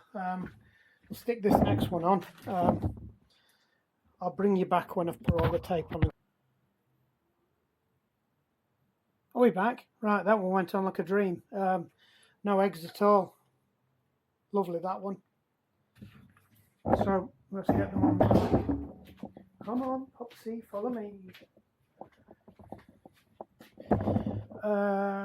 It's probably going to be easier to invert this for this. This is where all the forks fall off. Get all this peat tongue, and let's drop it down a bit. Don't you dare. Flipping thing. It's back again. Right. It's a spindy spinner. Front wheel. Front wheel. Big tyre. Big tyre. That's not good, is it?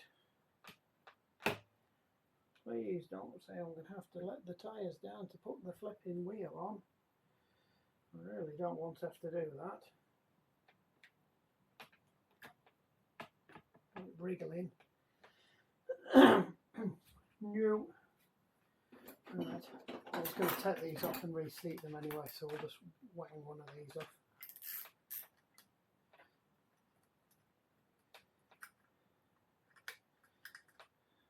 You sit there a minute. Just chill.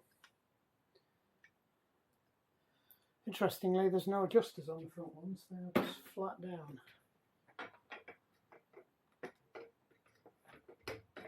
Come on, stop being awkward. Right. Somebody did them up, didn't they? And possibly put them on the... Oh, that's been mangled, that. Well, that's not going to work like that, is it? Right, so these are wheel savers. They're supposed to sit inside the, like that one, supposed to sit inside your forks to stop your wheel from coming out. Just bear with me while I bend. Right. Bent it back over. It is a bit weak now, so it's going to have to be careful with that one.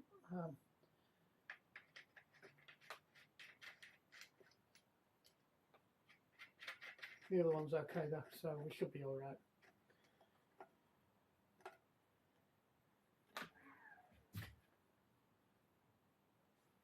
Oh, that's that rubbing on there, so we do need to. That's okay. I'm not going to need a massive.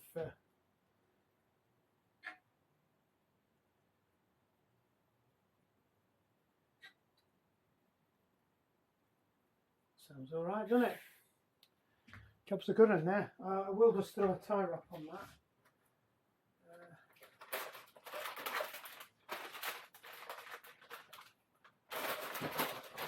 We've got some in the bucket of already used ones.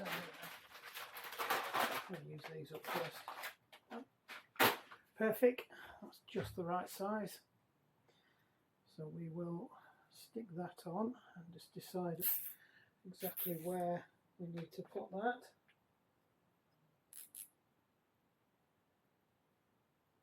I think there will do it.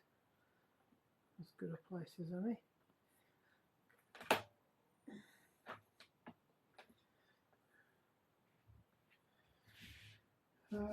Where's my snippety snippeties? They were in there. So just remember when cutting these, cut them at a slight angle and then nip that bit off, otherwise you will be... Oh, I'm not doing that bit. So it hasn't got a sharp point, otherwise you will have holes in your arms forever, because they are buggers for it. Right, let's stick these brake shoes back on.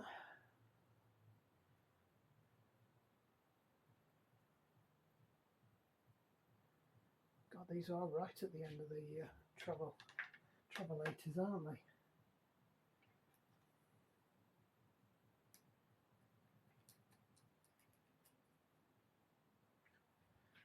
Right. Actually, they're not too bad. I think the best thing I can do now is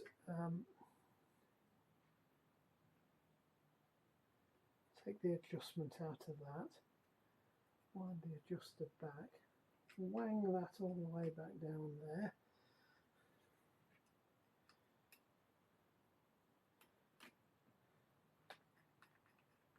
Right. slacken that off.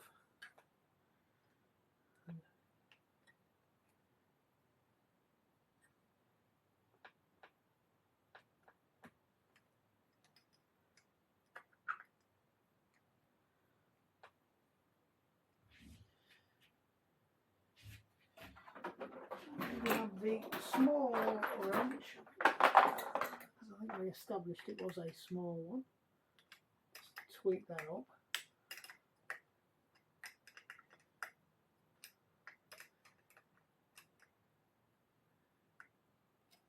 That should be enough. Oops, wrong brake. Because I can't tell my front from my back, and now that's just completely unsettled all of that. Oh God, they work well.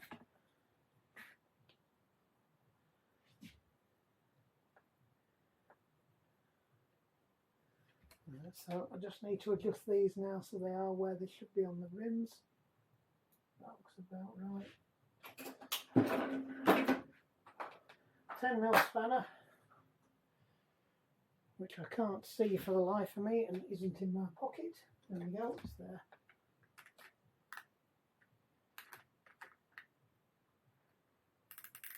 Well,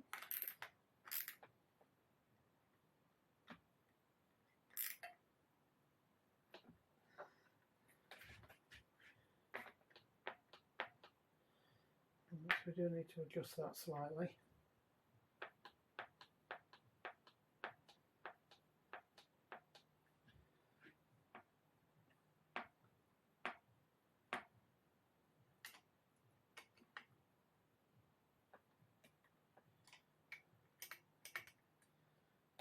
Should be an adjuster bar on there, he says. Yep, there it is.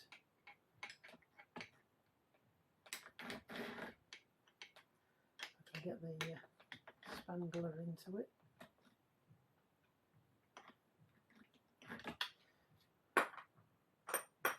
Maybe I can't. I'll have to do that when it's up the other way up. Oh no. Let's bolt them up first before we go any further.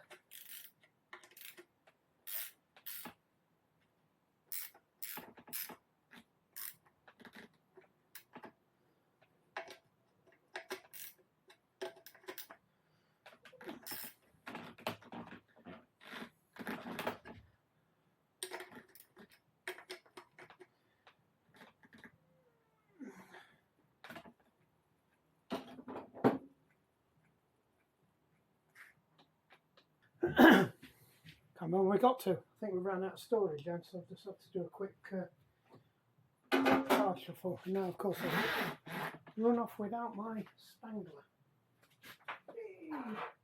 Right, I seem to remember I was just going to adjust this one because I wasn't that happy with it. Well, you can have a look if you want.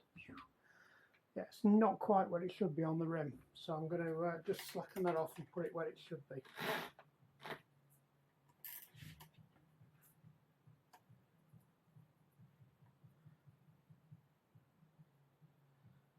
It's always best to front brake is this one. No, it's not, because the brakes are the wrong way round.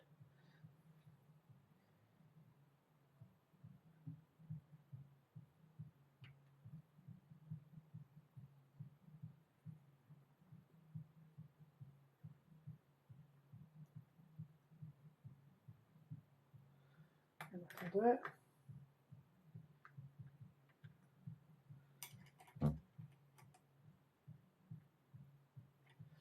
Just going to do the same to this one as well. Snap it up. That's it.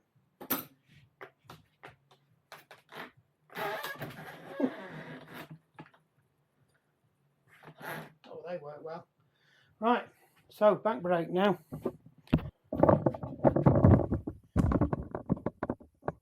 You happy there? Right, let's get the back wheel in. Now this one should be less of a problem because I should be able to splatter the wheels apart and make it fit. Don't you dare.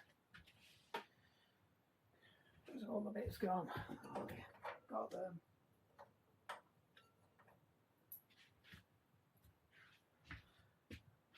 I've done something wrong there. I've just realised I should have an adjuster in there for that last bit, so we'll put that on as soon as we get the wheels on. Right, so I think, if I'm right, we should have a washer on the inside facing out, which makes them an absolute pig to get in, if I remember right. We'll find out in a minute. Could be wrong. The washer could have been on the outside.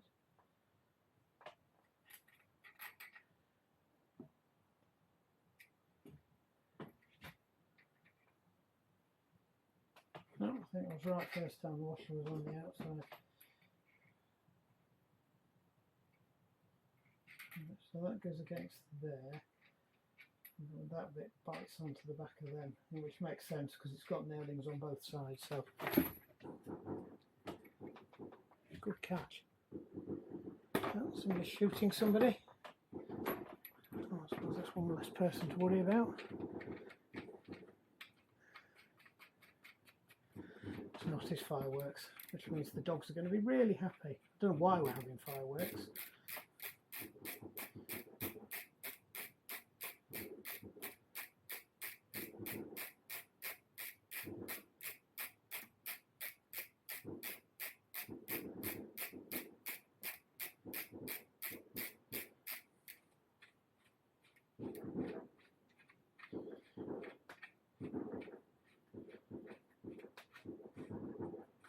I can't really do much with the back brakes now until I get the chain on, so I think now's the time to flip this back round again.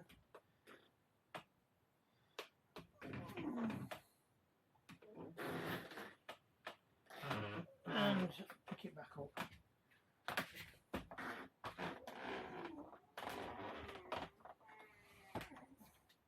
God, that thing don't get any easier to do. Right.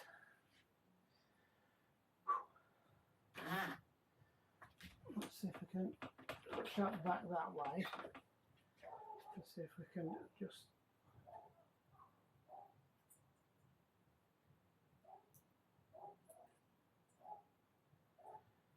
take that off there.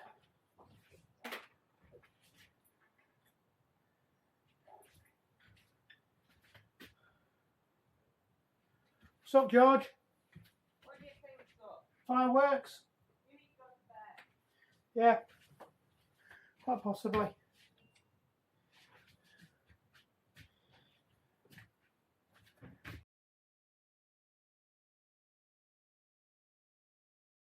And grabbed the missing bit, which explains why it was quite tight in there. Fortunately, I haven't got to feed it through. It will, well, if I eject out of the way, it will let me screw this into here.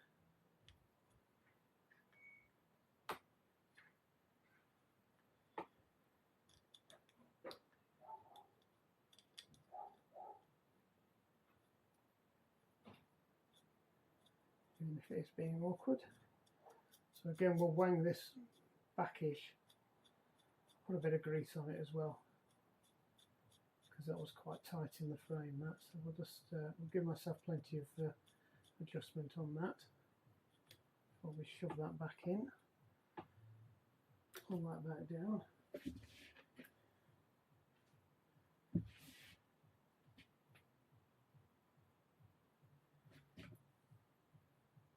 See the witness marks now. It was the I could see the witness marks until it decided to fall off, and then all the other bits fell off as well. And now we're just dropping everything. Right. So let's just hang that up there. Let's stick that through there. Stick that over there. Because that's how that wants to go. I've decided.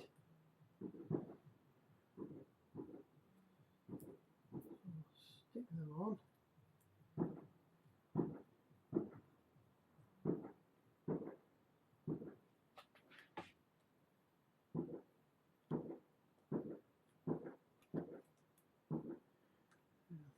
want adjusting slightly. That's as near as it's going to get for the moment. Not the 10, that's the 10. Sorry, I know I'm blocking the view, but I've got my hands full. Just want to try and tweak that off because I'm sick of pulling it out at the moment. It does need some adjusting. That cable on that side is not quite in the right place, but at least it's somewhere near. Right, so next job's put the chain on.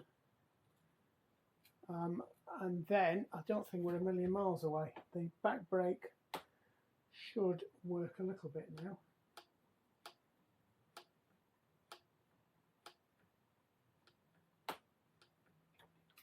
Which it does, it works, but there's so much play in the cables. We need to tighten them up. I think the brake pads are in the wrong place, but I think I've said that earlier. God, they're awful. God, I hate them brakes. Right, let's get the chain on. We need to measure it up. I have sorted it. I beat its ends over. I decided to go for a low-tech approach, and do you know what? It hasn't worked. It works on one side. I'm wondering whether the actual link itself is... that one doesn't come out. That one does. Right. Back to original plan of beat the living daylights out of it.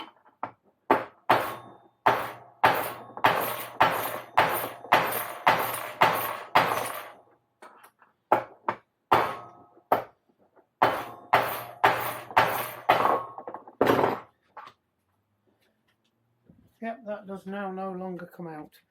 I suspect the other side's probably the same.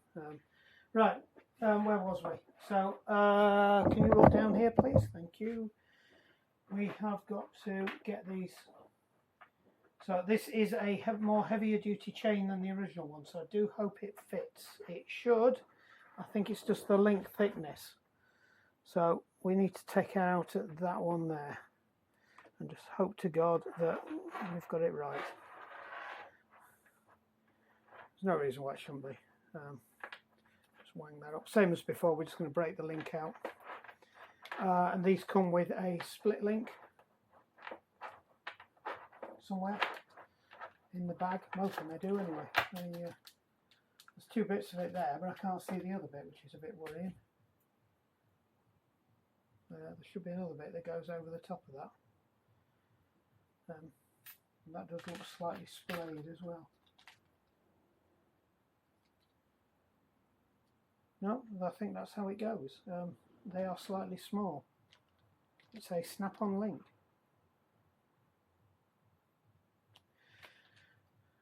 Not sure I'm entirely happy about that, but we'll go with it.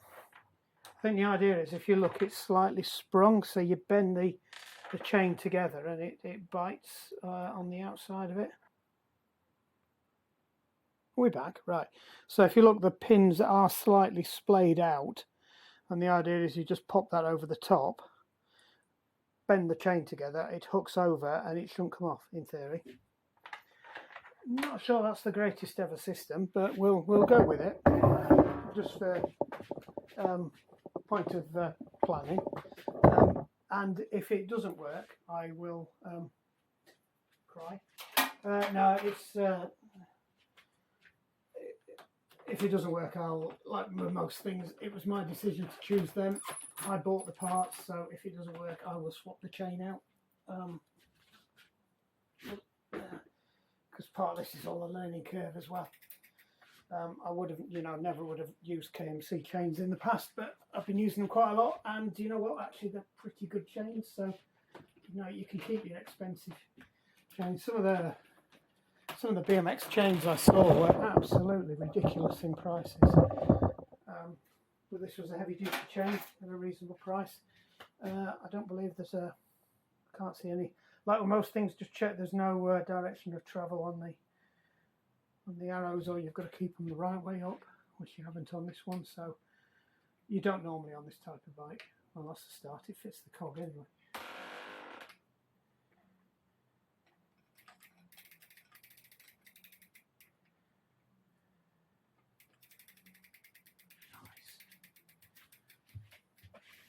See, I turn me back and all of a sudden the chain ends up in a pile on the floor.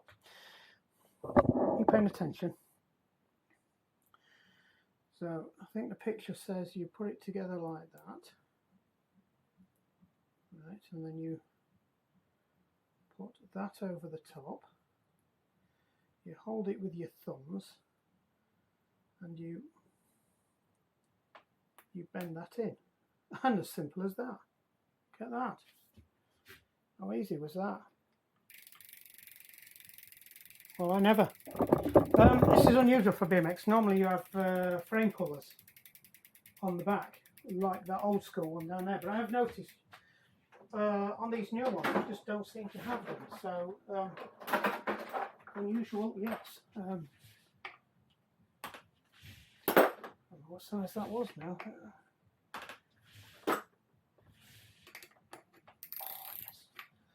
Right, so what I need to do now is just pull this back and pull it back evenly, because it isn't steady at the moment. So what you tend to do is like a bit like a motorbike chain. Pull it back on one. Get it so the chain's where you want it tension wise. That is right at the back.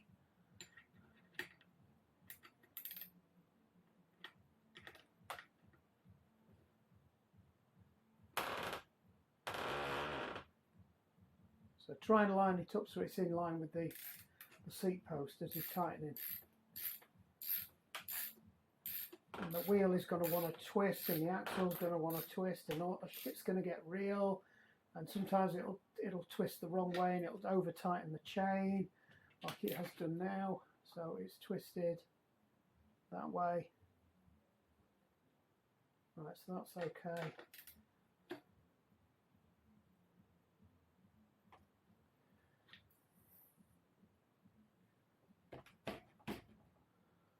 Right.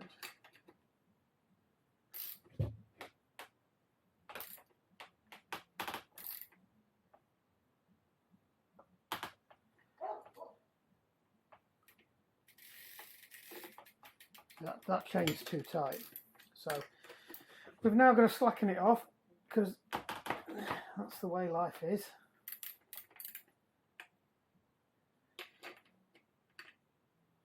And straighten it back up again, and go through the whole process again.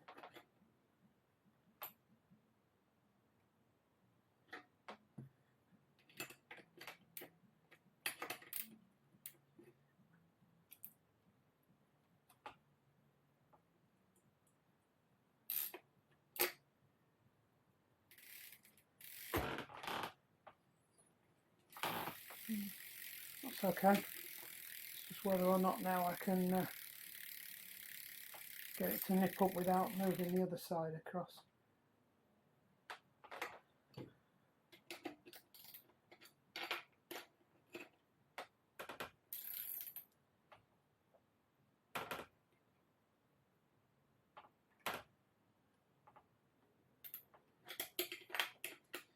Yeah, that's not much.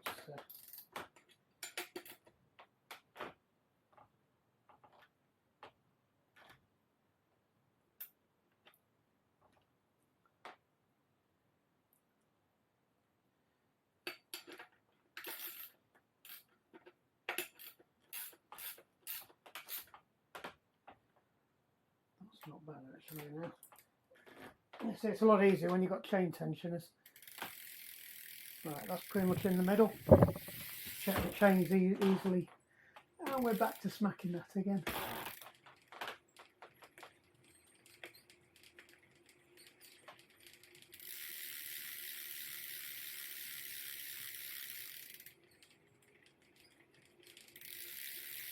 Cool.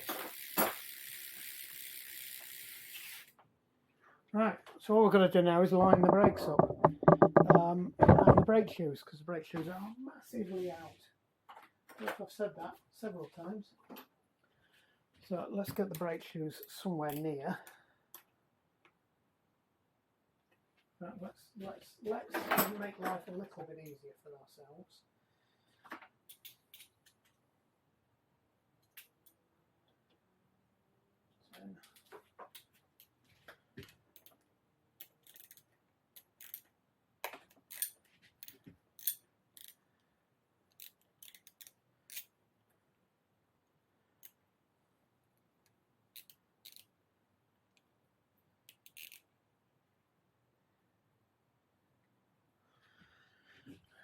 Right, so that's something like.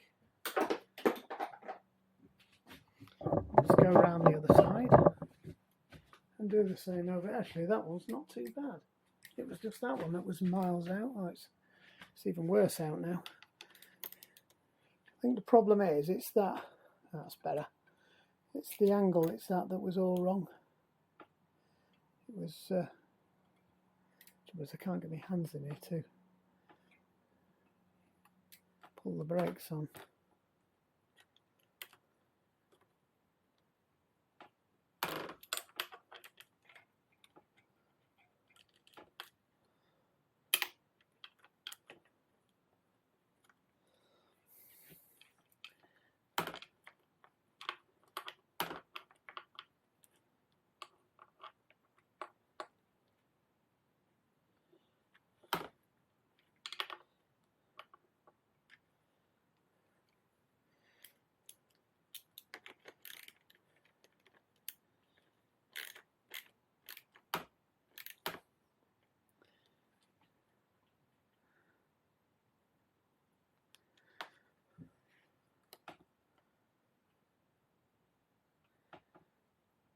Right.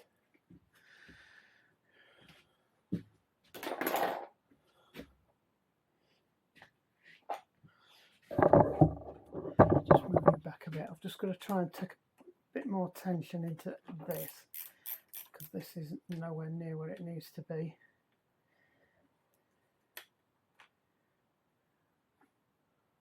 That's a little bit better.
Right.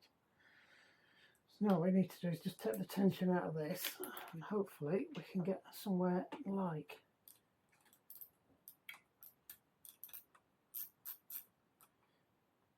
Can you see what I'm doing there? Just moving it back around a bit. Right, this is the fiddly bit. I'm going to try and get that up as high as I can get it to pull them.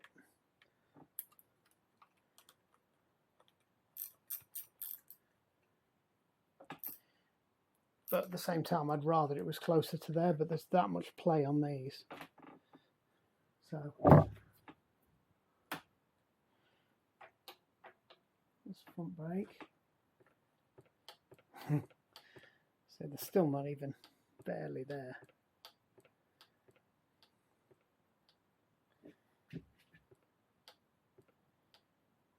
So that one needs to.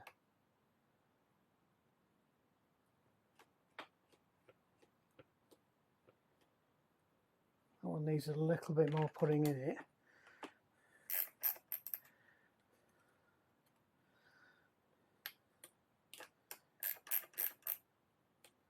But it needs a bit more tension on it. So that's that thing where I said you've got to tighten, you've got to wind the springs up, and then we've got to put a bit more into this as well because it's having to take it too far.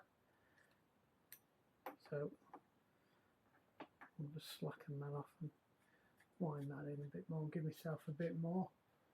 I think those are all wound in as far as they're going to go. I think that is the main adjuster for all this. Everything else here adjusts the play in these things. They're even. So the only one that actually counts is that one there.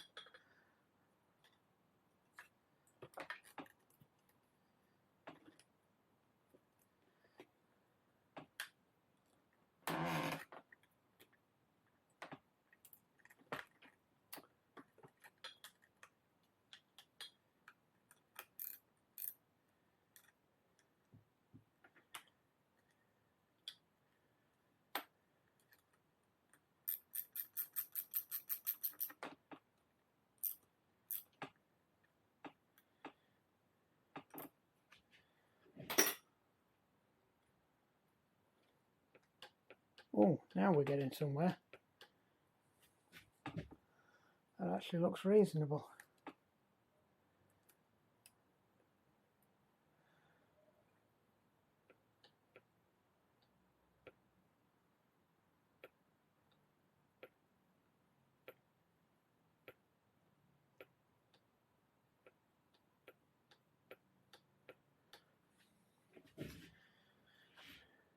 Right, so I need to find the spanner that adjusts that outer one, because that one was too big.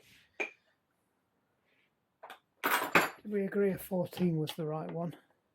Well, that'd be a 13.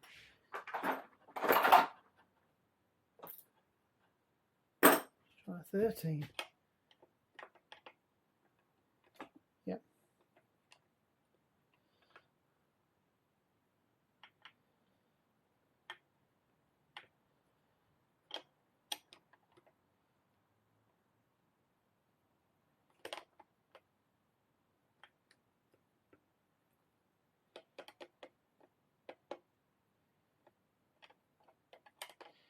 Screwed that up there, didn't I?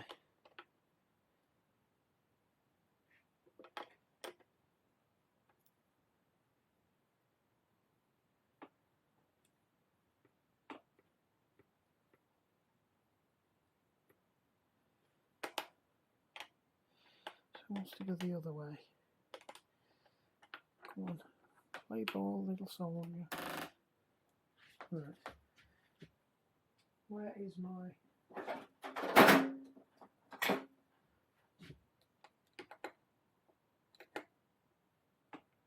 Because that's not a 9, is it? But I can't get that in there now.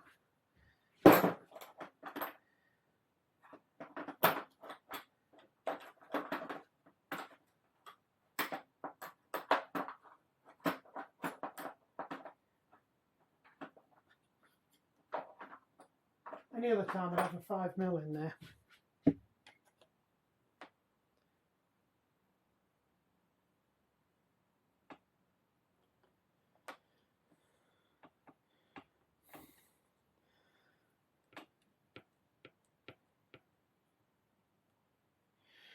Right, so we're going to do the same thing on the other side. I don't know if you can see what I'm doing if I put you round here. You might be able to, or you might just have a pedal in your way. So we need to do the same thing over there.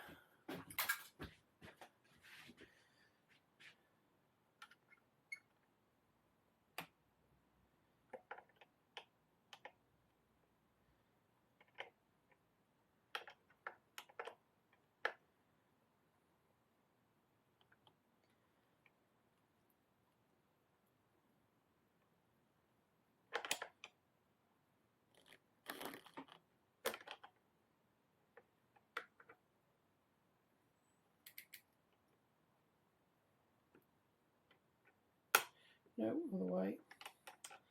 Turning it the wrong way.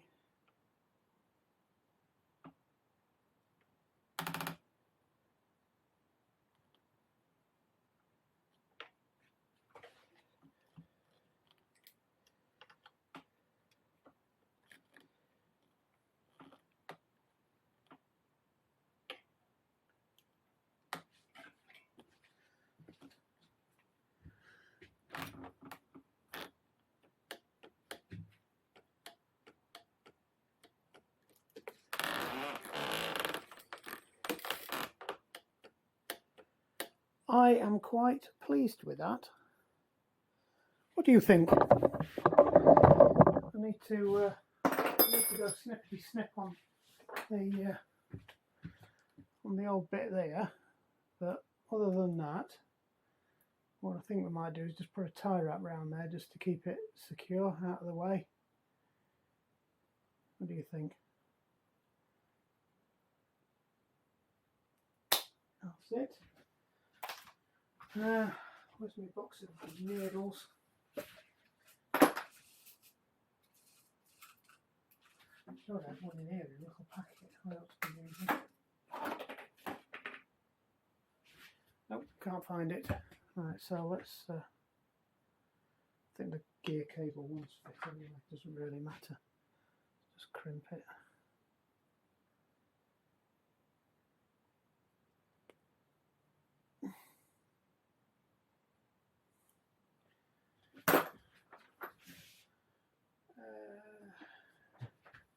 Equal just a tiny one.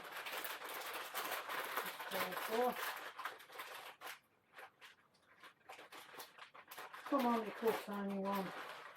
That's what we want.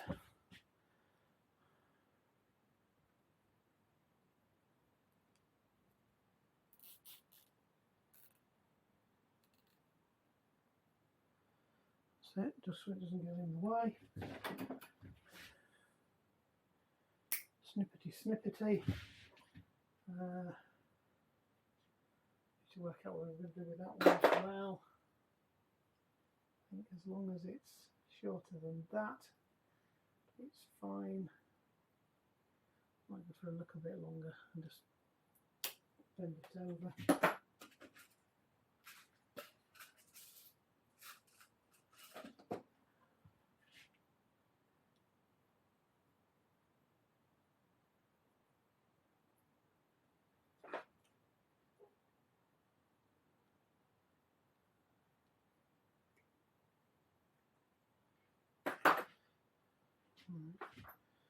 So I'll just bend that down.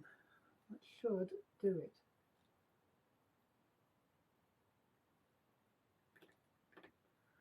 So I think that is good to go. What do you think? Front brake's spot on.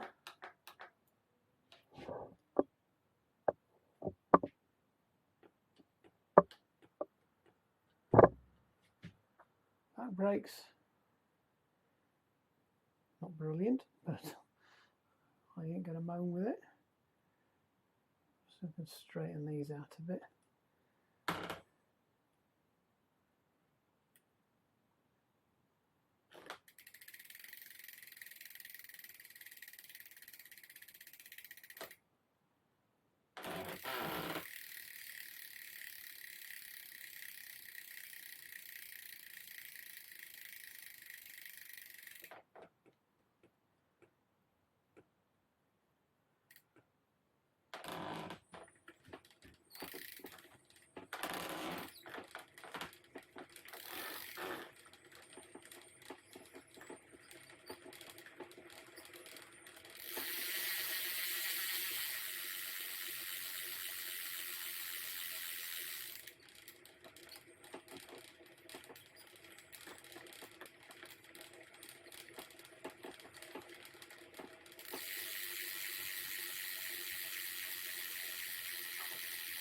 Right, just put a bit of oil on it.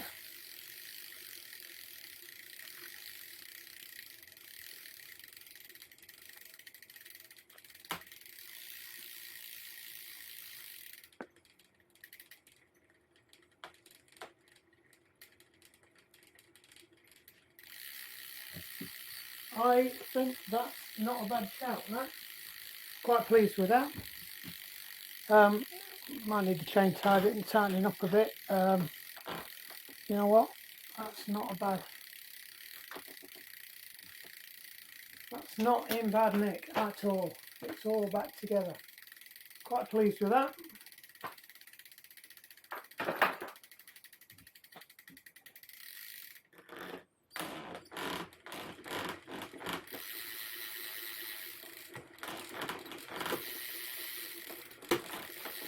Yeah, keep whacking the thing.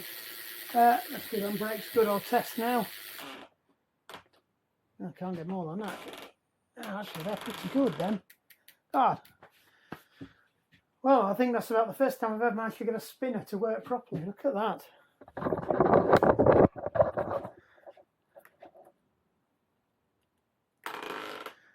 That's going nicely, that. You know what? You can't have some more than that. So I will call that one a wrap. We've still got the other bike that came with this one to do, which is the other GT down there. So we'll get this one taken down. I might take it back to the owner tomorrow.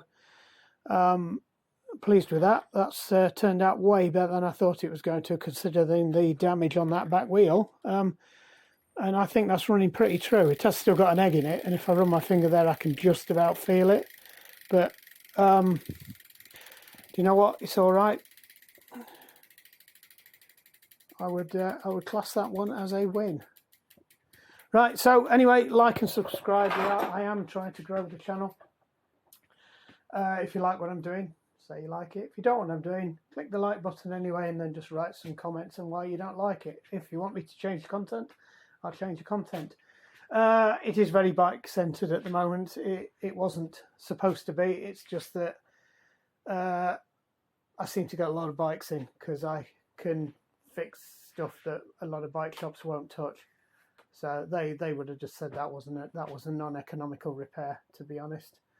And you know what? It's cost. I think it's cost to do the whole lot.